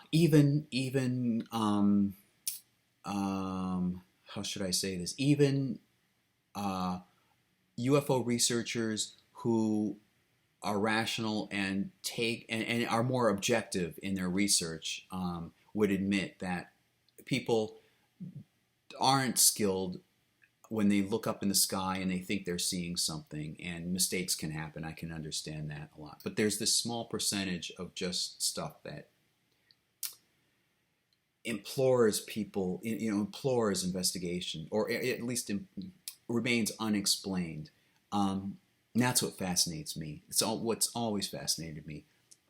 All right, so Life magazine had a 1952 cover story about UFOs, and then blah blah blah, and then Hynek joins Project Blue Book in 1952, and that's when Edward J. Ruppelt, I think, there's a whole memo. Anyway, 1952 it begins, and then he stays there until Hynek stays there until he leaves in 1969, or until its demise in 1969.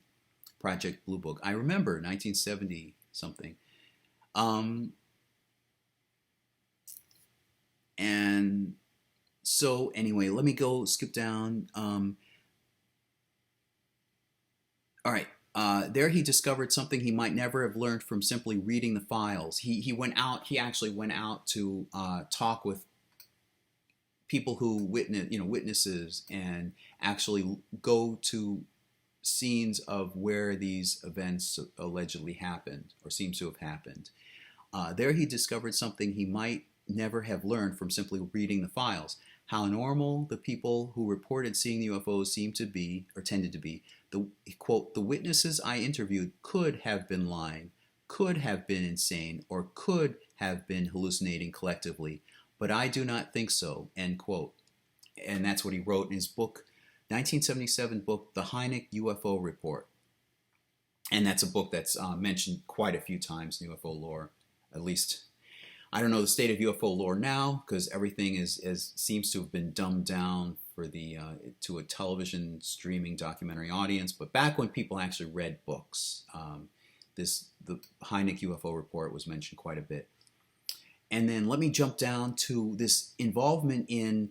If you've ever seen the movie Close Encounters of the Third Kind, I've got to mention this. I don't know whether which book he mentions it or where, but he's credited with the phrase "Close Encounters of the Third Kind." See, he took cases in general, and he divided them up into three categories.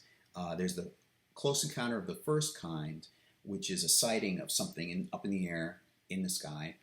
And second kind, there's physical evidence left behind. Usually there are burn marks, there's physical evidence left.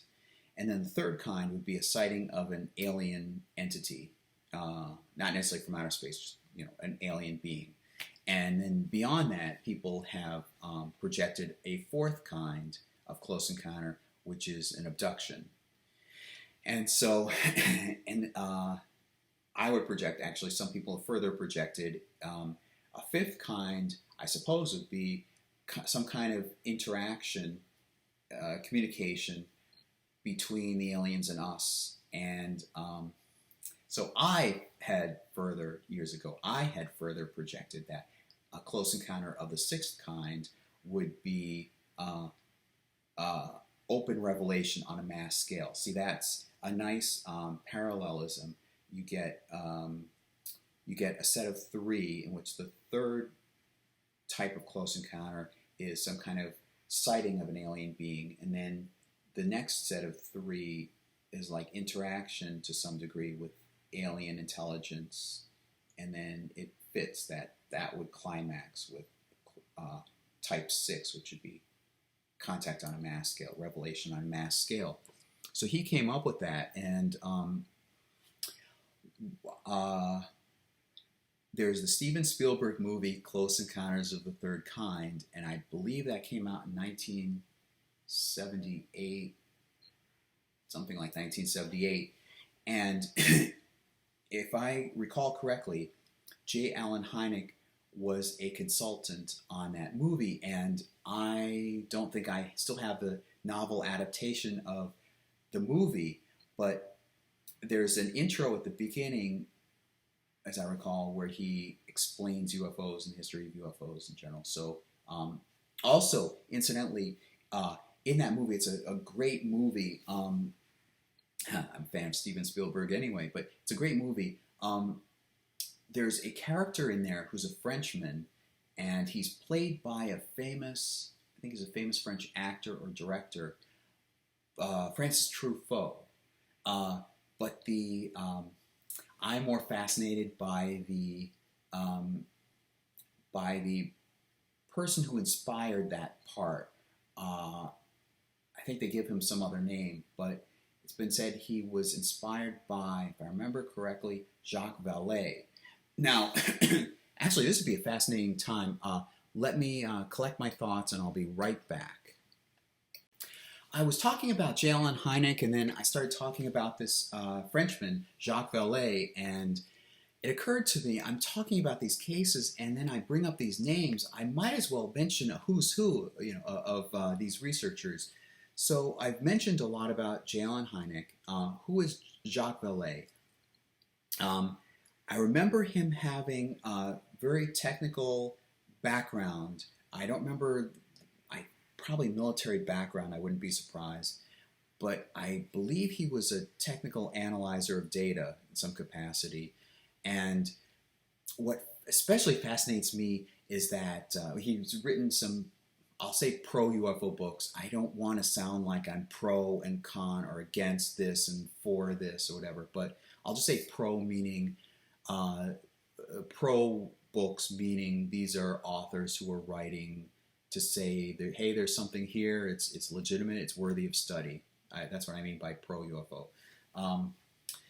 He is an author of several books, and a lot of the books by a lot of authors write books simply talking about the cases and speculating on what could be happening and just giving commentary. Jacques Vallee I don't remember the name of the book, but something like UFOs, a Scientific Discovery, or something like that. But he came out with like a trilogy of books. One was called Messengers of Deception. One is Revelation, which I have, and another one, I don't remember, Dimensions, I think, is another one. And he speculates that more is going on beyond just aliens from another planet. There's another one that he wrote called Passport to Magonia, where he goes and he looks at fairy lore, and this is something that had been talked about in UFO circles and UFO books. This similarity with these reports of fairies who were described as short, diminutive, and would sometimes take a human baby and in its place put a sickly fairy child. And then you think about alien abductions and witnesses who recall being abducted, and the alien sometimes telling them to hold the baby, and they're presented with these babies, infants, and to hold the baby and to give the baby care and affection, because evidently the aliens presume the aliens cannot, and they need humans to be able to do that. And the alien babies are sickly, and they're in incubator tubes, incubators and so forth. And that's the UFO lore that had sprung up 1980s, presumably, primarily in the 1980s, and then it since expanded into popular culture, sort of. So they would make these linkages with this lore of fairies, with fairy babies who are sickly and are trying to replace healthy human babies with these sickly fairy babies, and you get burn marks or fairy. It's called a fairy ring, where the person encountering a fairy would afterwards would see like a fairy ring, and there were reports, from what I've read, there were reports of witnesses to fairies experiencing time issues. Now, that's reminiscent. I'm confident you're already aware about the time issues in terms of alien abductions. Typically, a witness would have missing time, quote, missing time of about 2 hours or something, and would recall under hypnosis seeing a craft and then being taken aboard, and then or waking up in what seems like an operating environment, and the aliens doing some kind of procedure, and or doing well. I don't want to get further than that. Some experiences are different depending on the author, but that's the common experience. So in both kinds of scenarios, the fairy thing and with this, there's this element of missing time. So Jacques Vallee, I appreciate Jacques Vallee not just talking about these UFO, not talking about the UFO phenomenon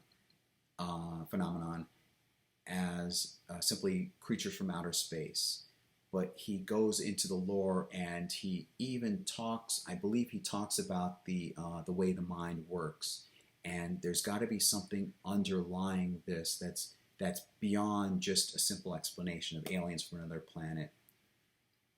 And that's what intrigues him, and of all the people, all the researchers, I favor him. So then there's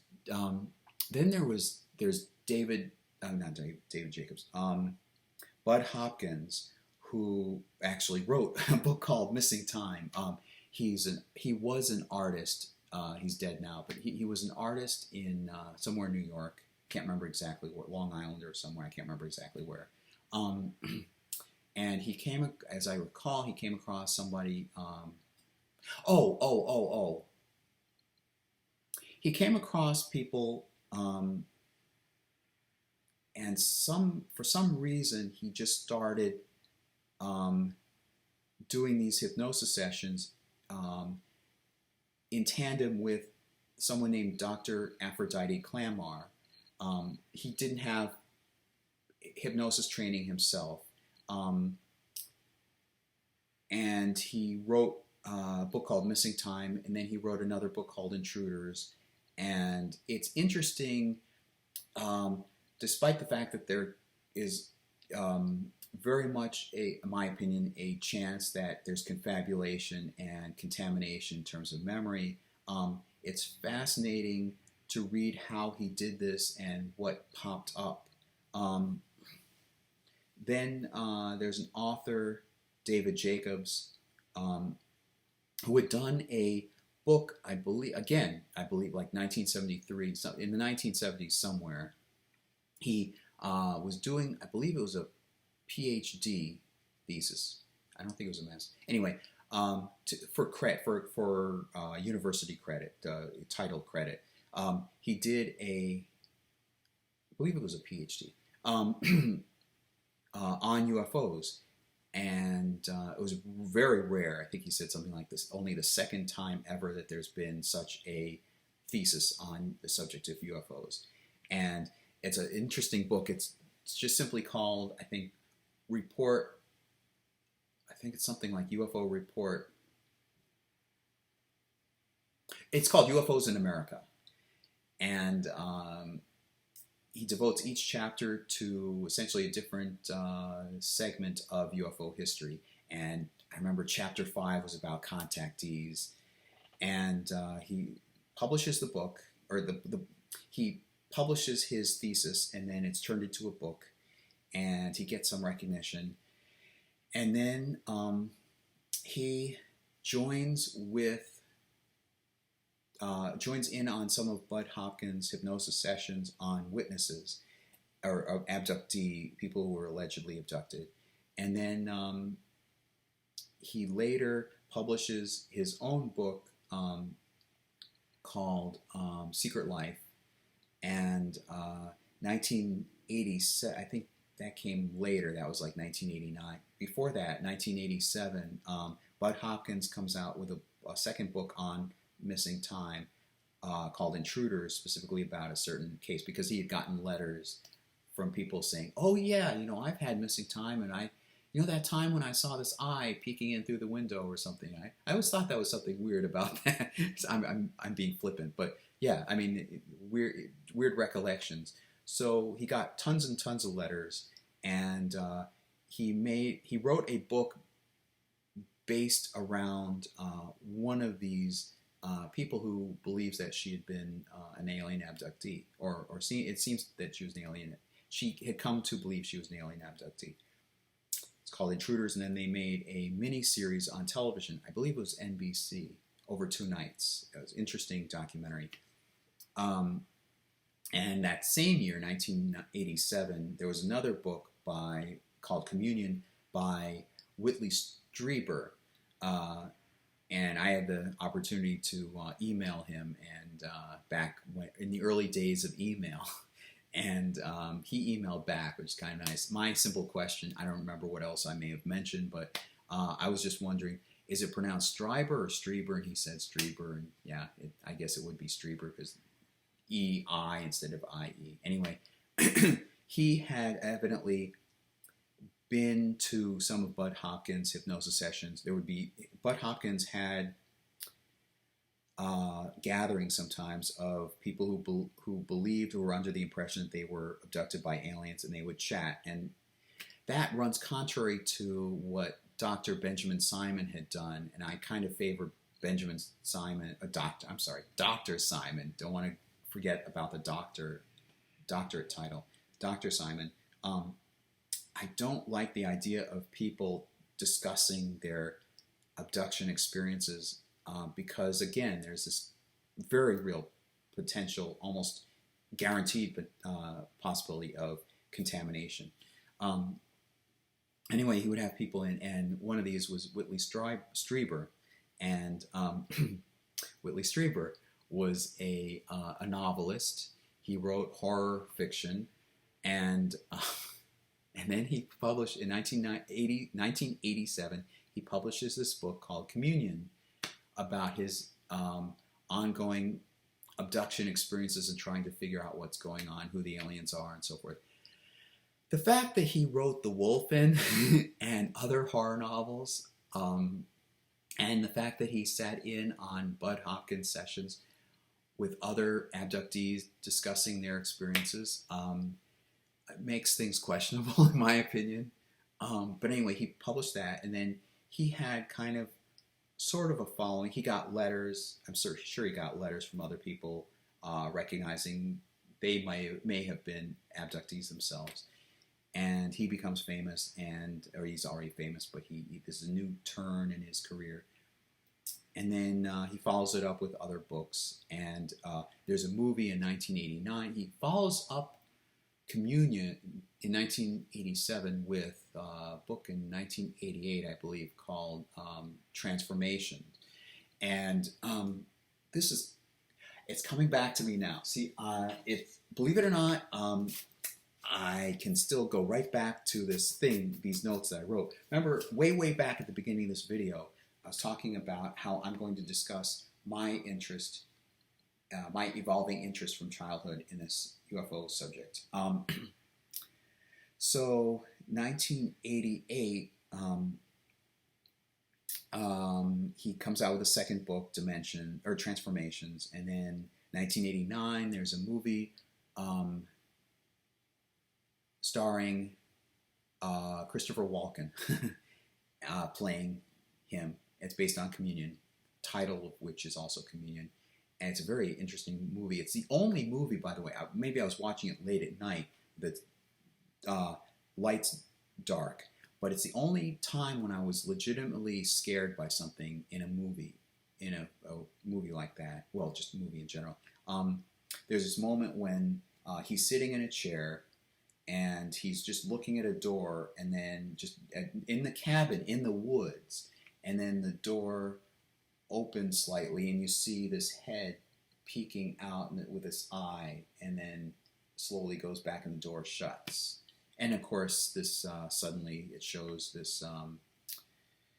this robotic something coming right at the screen. But if you ignore the robotic thing coming to the screen for jarring effect on the part or the director. That I think describes the scare of an alien abduction experience very well. I haven't had one, but from what I've read, the idea that there could be this intruder, this alien face. Now the alien. Here's another thing where something within UFO lore leaks out into the public. Believe me, this is all connecting together. Let me take a step back and describe how aliens had been drawn by witnesses.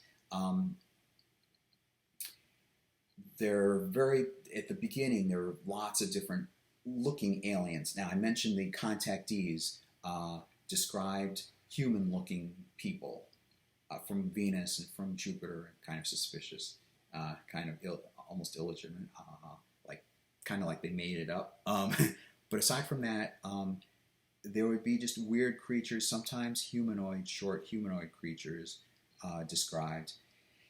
And I remember a Pascagoula case, I think that was 1973. It was a tall, silvery humanoid figure, featureless, with spokes coming out, just tall thing for a head with spokes coming out, just different creatures.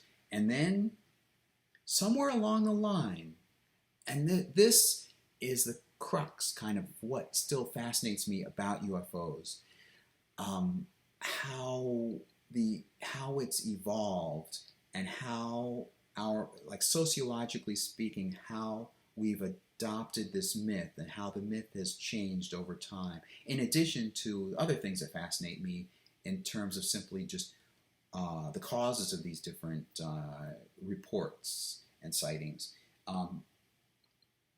At some point, there's this typical gray alien creature. I'm sure you've heard about this. The short figure, gray skin or whitish skin, and large, piercing, like black eyes, slits for mouth and nose, and alien abduction and all that.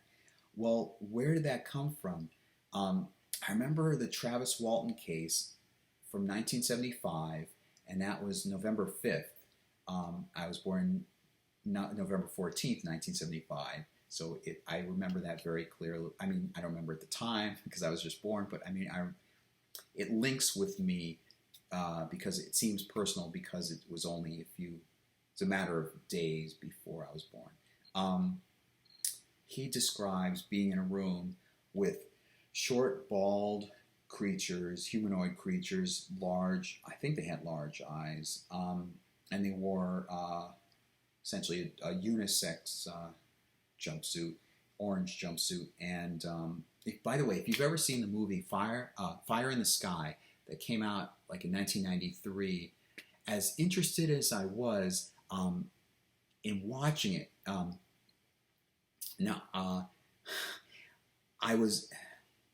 had missed it in the theater because frankly, money is tight sometimes, or for whatever reason, I missed it in the theater.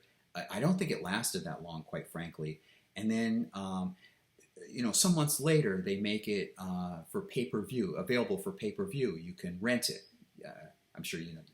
It's like a streaming service. Back then, you could, if you had pay-per-view, a certain channel was designated pay-per-view, and you would call in, or you would punch a thing on your remote control, and you would rent it for like $4.95 or something like that, and it would be a one viewing on your TV.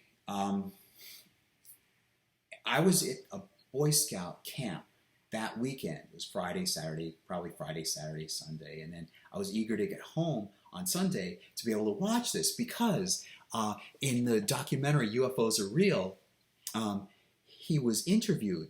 There's a long segment about his case in that documentary, and he himself talks about what his experience was like and so forth. And there was another mini thing showcasing 3 UFO cases, and that was a little thing, I think it was on CBS or something. But I'd read about his account, the way he told it. And this is way back in the early 1990s and late 80s. especially with UFO lore, you have to catch these things when they have you.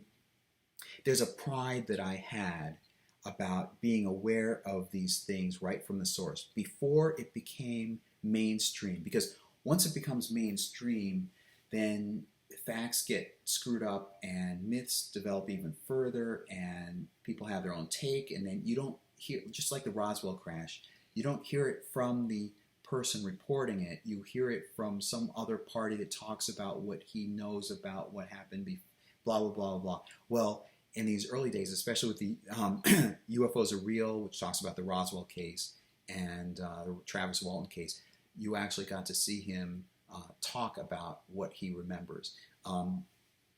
Anyway, I was all excited, and I wanted to see this visualized. I want to see how this is a feature film. So they have special effects recreating, or apparently trying. I was presuming, trying to recreate what he remembered, what he's described. And I get home, and it devotes very little time to the actual abduction experience itself. It devotes a lot of time to this and that and the other, which I guess relate. They are part of the story. Him being missing for like 5 days and something hours, and there is merit. I mean, that is part of the case, but they show an actor waking up, and then this stuff being put over his face, and then these hideous like creatures that don't resemble anything that he described at all, poking at him, like he described being put in. I mean, I don't mean he described. I mean, in the movie, it depicts him being up on a wall in this cobweb, in this sticky thing stuck to a wall. Nothing about Travis Walton. It's like that phrase. This has no relation to actual reality. I can't. The phrase is phrased something like the characters depicted bear no resemblance to what he actually described. I was really dismayed, and he was apparently very dismayed, and so he put together, I think it was like publicly funded, it was sort of self-funded. He had since, I don't know if the movie's been put out yet or it's in the making, but for a number of years, it's been in the making to make his own version of what happened, a film of his version of what actually happened. I'm sure he would call it the true story of what happened. So I was dismayed by that. Anyway, where was I going with this? So there's Travis Walton. There's all right. So back to Bud Hopkins, and back to Bud Hopkins, and then Whitley Strieber, and Whitley Strieber. Oh yeah, the evolution of this alien image. There were different looking aliens depicted in various cases, and sometimes they were humanoid, short humanoid. And then there's this Travis Walton case that was published in the National Enquirer, so you have to take that into account. Shows a short, large bald-headed figure, large eyes, slit for mouth, nose, whatever, familiar look. What's now considered the familiar gray alien look. And that was around 1975. And then at some point in 1981, something like that, when Missing Time comes out, remember that's a book by Bud Hopkins. The abductees are describing, I think they're universally describing the same figure of bald head and so forth. And then, of course, in his next book, 1987, there's an alien. There's an alien, head depicted right on the cover. And in that, remember that same book by Whitley Strieber, published the same year. There's his book, but his alien is very angular, long head, angular, and somewhere in there, I guess before Missing Time came out, something happened in the public consciousness, or maybe there's something going on in the mind. My mom had pointed out somewhere between, I'm judging this based on what house we were living in at the time, somewhere between beginning of 2015 and her death in October 2018, actually October 18th to 18th to 19th, during that night of 2018, she shared with me a thought that, you know, when you look at somebody, she had a PhD in perceptual studies and interpreting images and so forth. She was so that would make her a really good candidate. But she would share with me these insights that she had. I hope I haven't forgotten any. But one time sometime during this period, she told me that, when you look at somebody, what are the features on that person's face that captivate you the most? Sometimes it's the eyes. And what if under hypnosis, what if you're, or in something to do with memory or recollection, what if it's like the natural biological instinct to recall the things that captivate you the most as being larger, a slit for the mouth and so forth. And when you're recalling somebody, maybe you don't necessarily think of the mouth as moving all that much as you're focused on the eyes. And maybe that's why the mouth turns into like a slit. And maybe that's where that sense of telepathy comes from, that you see in these UFO reports, abduction reports, and UFO reports in general, many times. There's also another book by somebody. The book is called, it's not necessarily UFO lore, but it's but I was interested in it. It's a book, oh, I'm nuts, I'm blanking on the title, but it's called Supernatural. And it's essentially, he's talking about cases. He went to visit a tribe. He talks about tribes in general. It's by Graham Hancock, and who also wrote an earlier book called Fingerprints of the Gods. Don't confuse that with the book Chariots of the Gods by Eric von Däniken. Chariots of the Gods talked about the possibility of aliens having, not necessarily UFOs, but just alien civilization, some alien civilization making contact with us or being witnessed by us thousands of years ago, and that their remnants and our religion, earliest religions and aspects of our humanity may have been sparked off by contact or witness to these aliens from another planet. That really doesn't have anything to do with UFOs. Sometimes it's mentioned in UFO lore. But that Chariots of the Gods, that's a whole other thing. No, Graham Hancock wrote Fingerprints of the Gods, in which he speculates and provides evidence, such as the Perry East map, that there was an earlier civilization and that perhaps a flood wiped out that civilization and we had to start over again.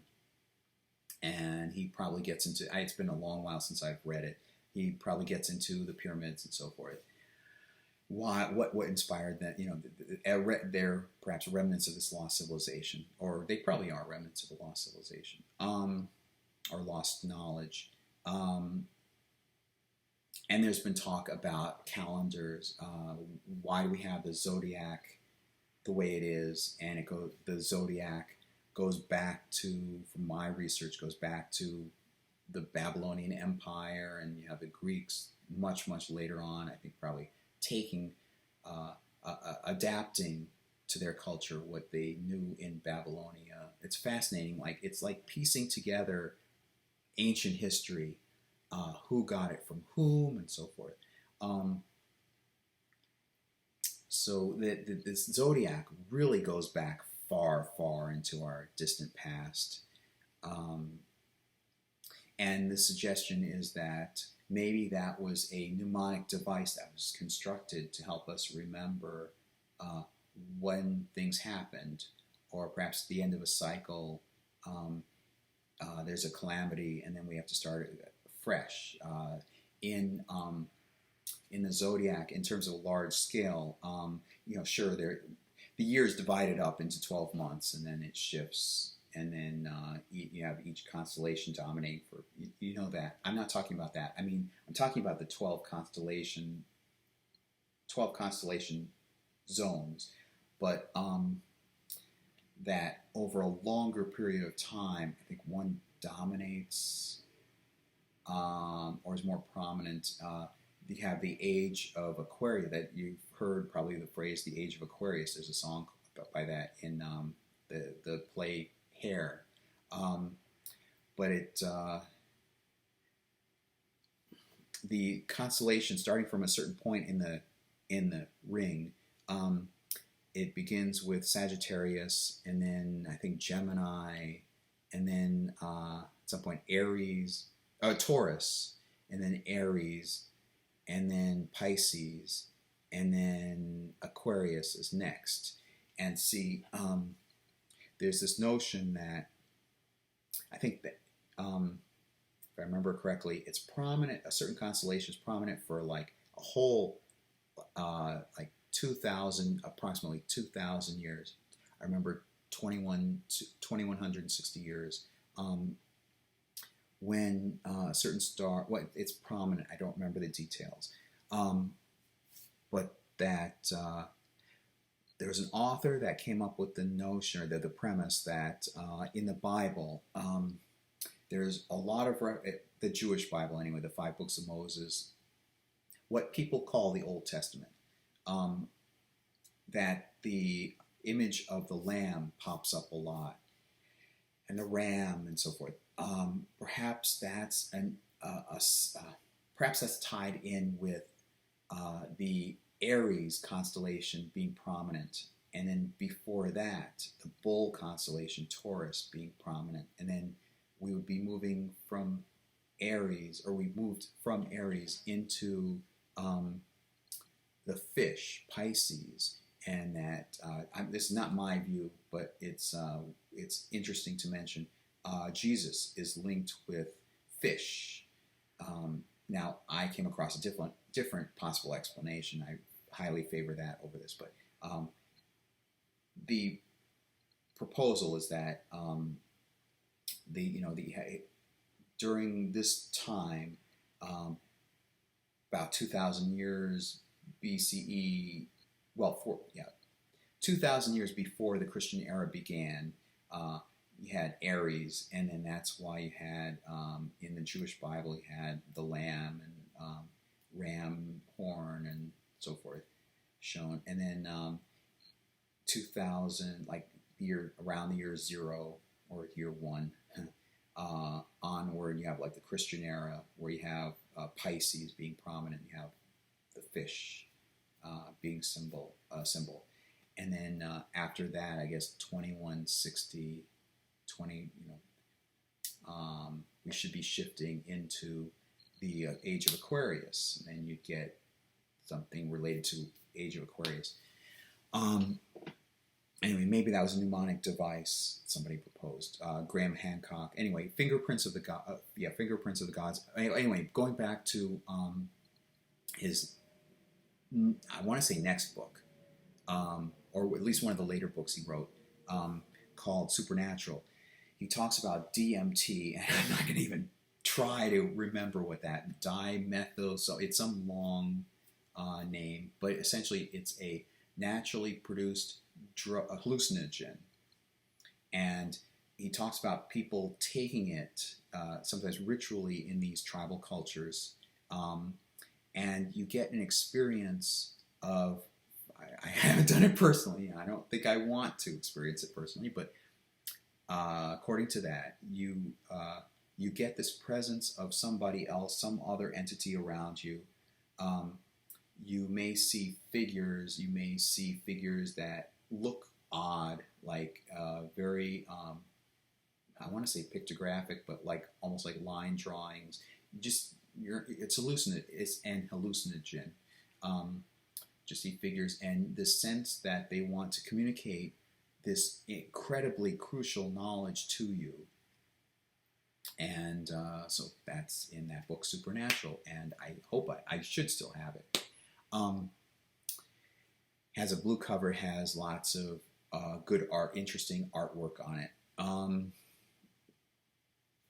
And so, and then that jives with Dr. Michael Persinger, who developed this, what's been called, I think, the God helmet, that you put on your head, and it stimulates certain parts of the brain that that give you this effect of this presence. And people have talked about this as relating to possibly the origins of religion, or people coming up with this notion of God and this higher presence or this other presence. Fascinating.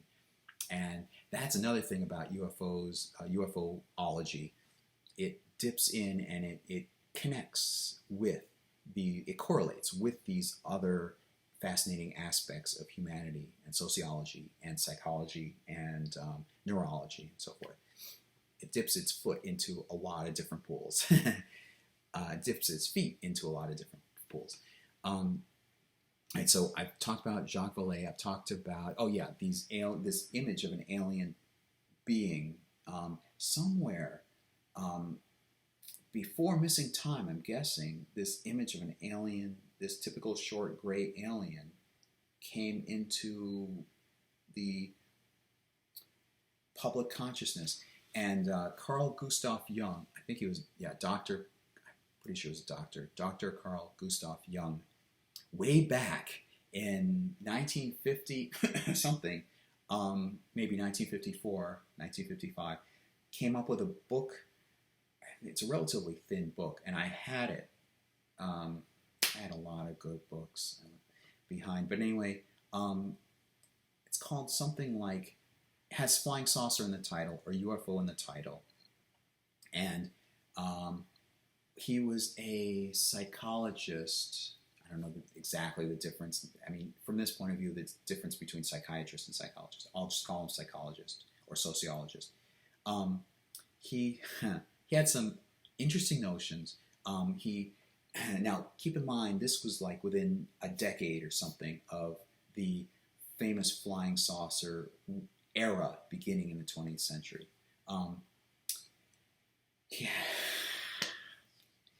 That there were long cigar shaped, which there were. There were actually, before the flying saucers were sighted, there were Foo Fighters. To quickly mention this, the U.S. was involved in World War II, and pilots would report strange craft, and there's a famous phrase. I think it was from maybe a comic strip or something, where there's foo, there's fire, something like that. So they didn't know what to call it, and they just called these strange craft Foo Fighters, Foo Fighters, FOO. It's essentially calling them UFOs today, or aerial, flying saucers today. So Dr. Jung, Jung, in his book said that that men tend to see, was it flying saucers, and then women tend to see cigar-shaped. As I recall, that's what he wrote in his book, and it just, okay. But he did have another concept. He had the idea of a collective unconscious. And I think there's possible merit to this, that we have, like, at a subconscious level, or some level of the mind that we're not consciously aware of. I'll just say the mind reacts in certain ways, and the mind has a collective, the mind has a common, like all of our minds have a common set of attributes or behaviors and triggers and so forth, and images. And I liken that to also what I believe Plato, the Greek philosopher Plato, his concept of some kind of abstract space, where they're perfect forms. I think we call them perfect forms, and these are perfect geometric forms. But it's interesting the similarity between these two that I'm making between Dr. Jung and Plato.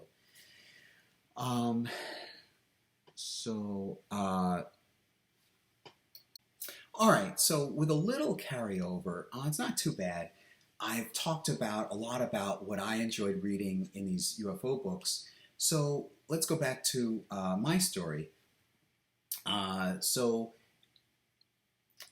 Roughly between 1985, 84, or whatever, up to 87, I was reading these books, and that's what I was fascinated by.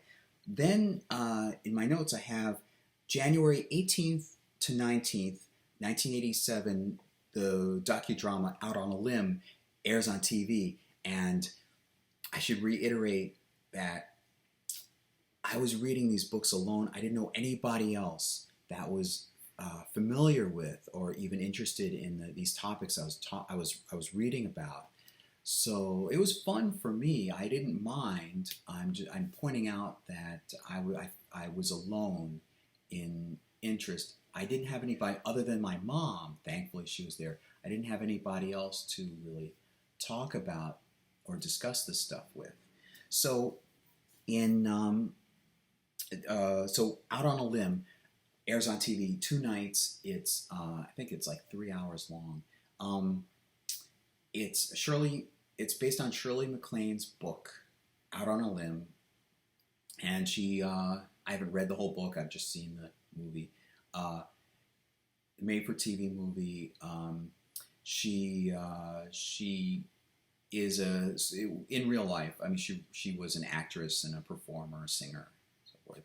And she in the movie now, the book is an amalgamation, or at least the movie, maybe the movie concated or truncated what she talks about in the book. I don't know. I haven't read the book, but maybe even the book takes this person that she meets, this male person she meets when she's in South America somewhere, and it's apparently like an amalgamation of several different people she's met, or amalgamation of somebody who then, all right, the movie, this is the way the movie has it. She goes into South America. There's something with a U.S. diplomat, and there's a whole like other story going on there. Meanwhile, she goes to South America, and the second part, like there's a part 1 and a part 2 over 2 nights. The second part delves more into this alien and UFO aspect.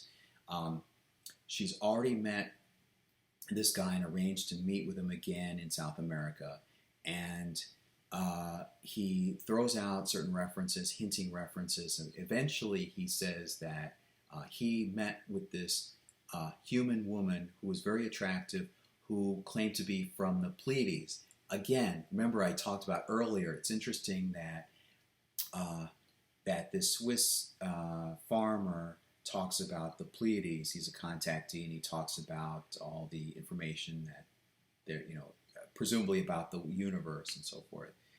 And then the Pleiades just becomes part of popular culture. So between that and then the time, the decade or something, until she writes this book, or she encounters this person who talks about the Pleiades, or at least when the movie comes out, this talk about the Pleiades.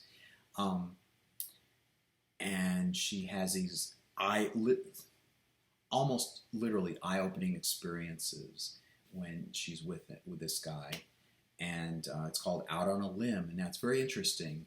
Just watching it, just nostalgically, I just enjoyed watching. I'm wondering and thinking about where I was way back then. January 1987, that would have been my 1986-87 school year, so that would have been 5th grade. And then the next thing I have, UFO Cover-Up Live, 1988. If I remember correctly, that was around October, which would be, in retrospect, makes sense because it's right around Halloween. It's probably when they aired it. I think it was on Fox. And me being very naive, keep in mind, I didn't know anybody else involved in UFO lore. I just read about them in books and saw these familiar faces on television, delighted when they were talking about UFOs. So the UFO Cover-Up Live, it was hosted by one of the actors from the TV series MASH. He's much older now. I mean, he was much older then. And it's like a black stage, and he sits down in a chair and he addresses you through the camera. And then he walks over and talks to a couple people or somebody of import for the documentary in a chair. It's very much live. And then there's a two-way, like a television, what would be considered now a Zoom session with I think some people in Russia all gathered together in a room, and various famous recent sightings and interviews of witnesses and so forth, and two people claiming to be from the government, and they're what's that term? Not spokesman, but like whistleblowers. They're whistleblowers. I want to tell you that the government has this alien in captivity, and he likes strawberry. No kidding. In the thing, he actually, this supposed government whistleblower says that the alien likes Tibetan music and likes ice cream, strawberry ice cream. And it's been nicknamed the strawberry ice cream alien. It's funny. Even in UFO circles, the serious researchers just thought that this whole thing was deep. It was a bunch of bunk, and actually besmirching real, actual interest in UFO, the merits of UFO study. So since then, of course, some people suspected they knew who these two Avery were. They went by code names. They didn't reveal their real names, maybe because it's easier for them to spew this garbage if people didn't know who they really were. But anyway, people did catch on. UFO researchers are very astute, and they, especially when they're within the UFO circles, it's a very small group, and they can make pretty good guesses as to who's who. So, Dr. Wait, was it? I keep saying doctor. Richard Doty was called out as one of them, and I can't remember the other one. But it's interesting what happened to them later on, because I think this is really foremost in what's going on in UFO circles. If I could detract. Okay, so I saw that. I was interested in. I didn't know really anything. I was just fascinated by anything. Delighted. I was entertained by anything on TV related to UFOs, especially. I think it was like 2-hour thing, 2-hour live presentation. Okay, now let me go further ahead. Talking about Richard Doty. There's a book. It's not called Men in Black, but I want to call it Men in Black. There was a movie that came out. There's a documentary that came out based on a book, and I have I hope I still have a copy of the book. I certainly have a copy of the documentary based on the book. It's talking about this counterintelligence movement, and I don't want to say a group necessarily because it's been over time, but I'll give you an example. In the book, one person talks about his perspective or what he knows happened in this certain case. Now, what's the case? It's the case of the abduction case of Antonio Villas Boas. I think it was in South America, I think, somewhere, some Spanish-speaking country.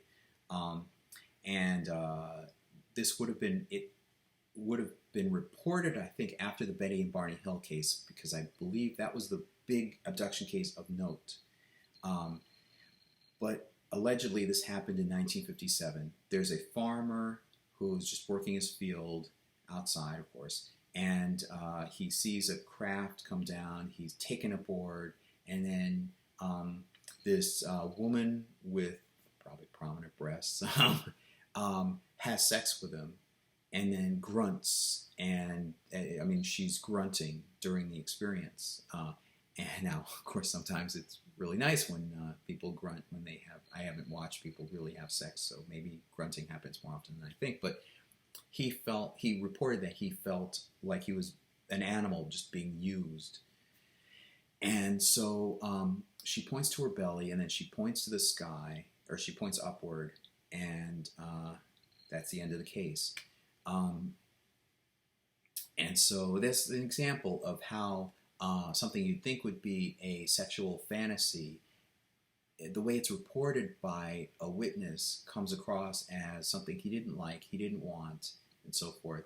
And that's, even though the details that I described there are certainly not characteristic at all of a typical alien abduction, there's that same feeling that you get from him and all Antonio Villas-Boas, and also from a typical abductee, where these strange things they're experiencing. They don't know what's going on. They're frightful. They're fearful. They have trauma, whether it's from an actual abduction or what.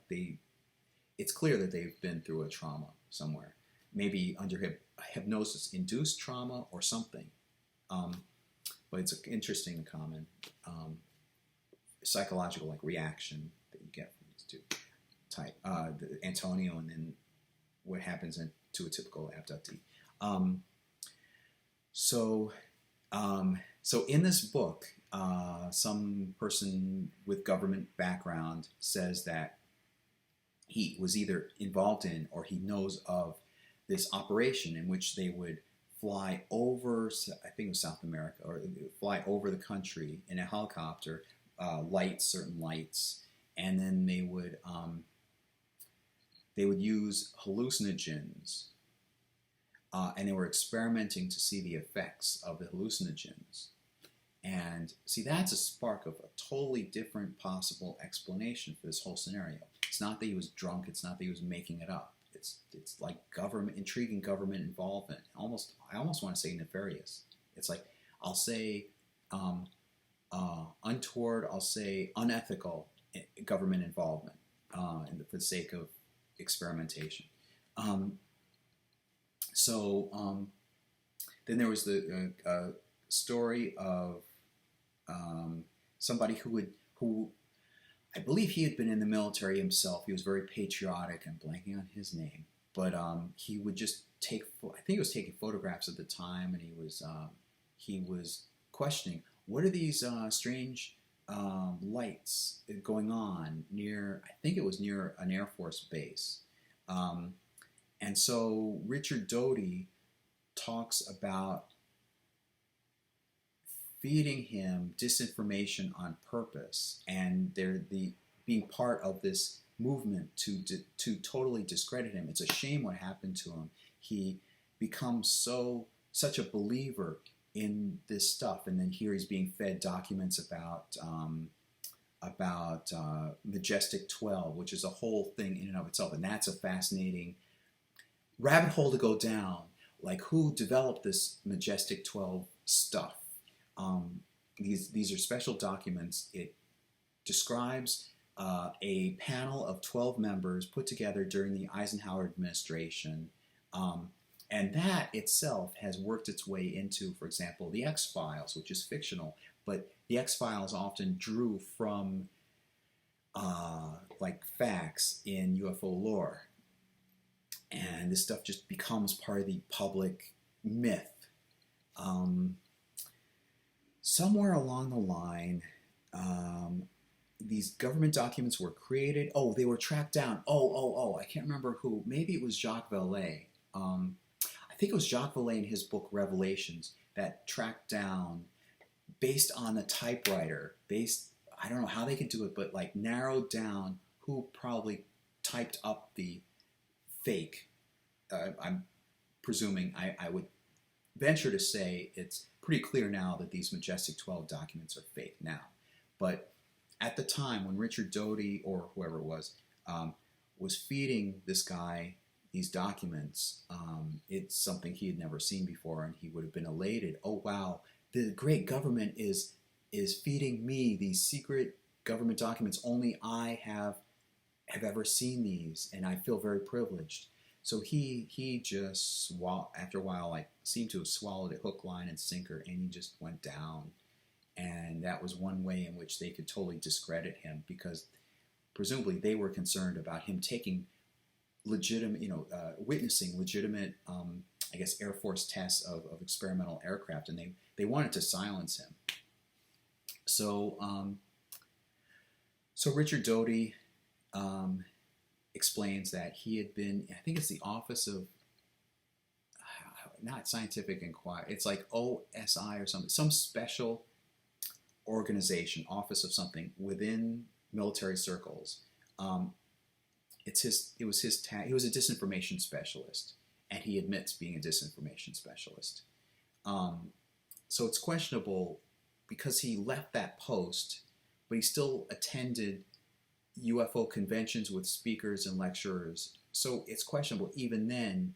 Is he completely out? Can we fully trust him? Can we trust anything he says? And I kind of feel pity for him too, because anything that even if he is genuine about something he's talking about, who would take him credibly? Who would believe him after the position he's been in and what he was tasked to do? Anyway, so going back to UFO Cover-Up Live in 1988, October, I believe, 1988. So I was watching this, I was fascinated, and then there's that whole alien, there's that video of the alien. I don't think that wasn't in this, that came up later, but it just came to mind, this other part of the whole UFO myth, this cultural zeitgeist of the alien autopsy film. And there's a whole history behind that. Whether was that faked from the beginning? Was that footage of some deformed human, and somebody took the footage and so forth? They found, incidentally, they pointed out errors in the footage, and it's become very elaborate what you can do in order, if you really want to fake something like an alien autopsy. It's fascinating. And that alone, again, that's another thing that's fascinating about UFO lore, UFOlogy in general. I'm just fascinated by how people can pull off a hoax. So I watched that 1988, and then 1990 I learned about communion. See, I borrowed several books, and one of them was Transformation by Whitley Strieber, and I forget the other books. Just one night, one offing of one visit to the library. I'd take out a bunch of UFO books, and that's how I discovered about Whitley Strieber. And so I read the second book, and he refers sometimes to events in his earlier book, so I borrowed the earlier book and so forth. And then I have October 18th, 1991. I see this commercial for a special, another UFO special called Sightings, the UFO Report.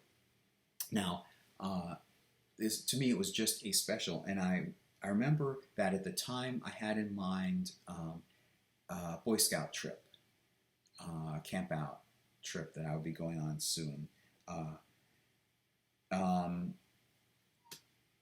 So I watched that, and then it airs on Fox, and then it's about an hour, and then later on they make a TV. There's a second one, Sightings, Ghosts, I think is the title of it, and then after that, then they have. I don't think they had a third one. I think they just simply began a TV series called Sightings, and I enjoyed that. And then there's a crucial thing. So that's like 1991 and 1992. And then 1993, I have this person, I guess I don't want to mention his name because he's a friend. I don't know if he would want me to mention his name. And then this other person, I won't mention his name. It's coming back to me. There was a blizzard of 1992. I don't know how widespread it was, whether it was upper east or just where I am now. There was a blizzard of 92, and then of course that thaws into the flood of 93. So I remember in the blizzard of 92, I remember coming home, and my mom had been a member of Mensa. As I mentioned before, I don't know whether that video has been privatized, but around college age, something like that. I'd like to actually know, because it ties in with her meeting her future husband and my father. her brother had been in Mensa and had been coaxing her to join. So, okay, fine. So she joins. These are smart people, and my parents and uncle. So she joins, and then she starts dating this guy whom she describes as quite a good catch, and they gave birth to me. All right, so Mensa, where was I going? Oh, so all right, so she would still receive this newsletter. She wasn't really active in Mensa. I don't know if she was ever really active in Mensa, but she would still receive this newsletter, and in there was a blurb about somebody who. Now, I'll describe it. I know who it is. I won't give his name, but I'll just describe so you get an image of him. He's somewhat tall. He's kind of, I don't want to, I'll say tall. He's not lanky. He's very passionate and passionate particularly about UFOs, and very, I don't want to say gung-ho, just very forthright, adamant. Adamant is a good term about what he's saying. Like, he's very convinced. And he's he's not necessarily very persuasive, but he's very adamant. And so he, of all things, he gives a speech, a presentation on UFOs to a Mensa group meeting at, I believe it was a ground round. Interesting place to give a. First of all, I didn't know that they had lecturers give presentations at a ground round restaurant, but that's how I remember it anyway. Because simply I remember it being so bizarre, and I remember reference to how the Mensa group there was described as not behaving very well and tossing food and so forth. So ground round sticks in my mind. So he didn't think very highly of them as an audience, and he was giving a presentation on UFOs. So my mom essentially tells me around this time, blizzard, maybe I'd been sent home, maybe they ended school early that day, one of the few days my school, that central school district actually ended school early on account of snow or weather.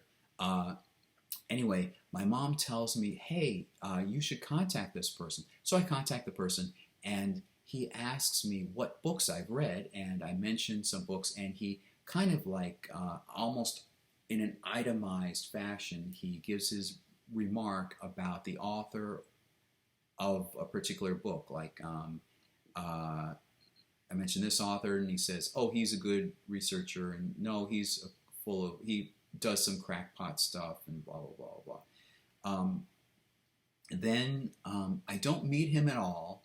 But see, that would have been the end of '92, maybe December or something like that, '92.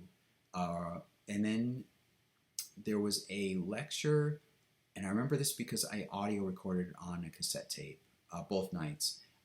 Coming up around April, I think, of 1993, there was. Remember, I mentioned David Jacobs.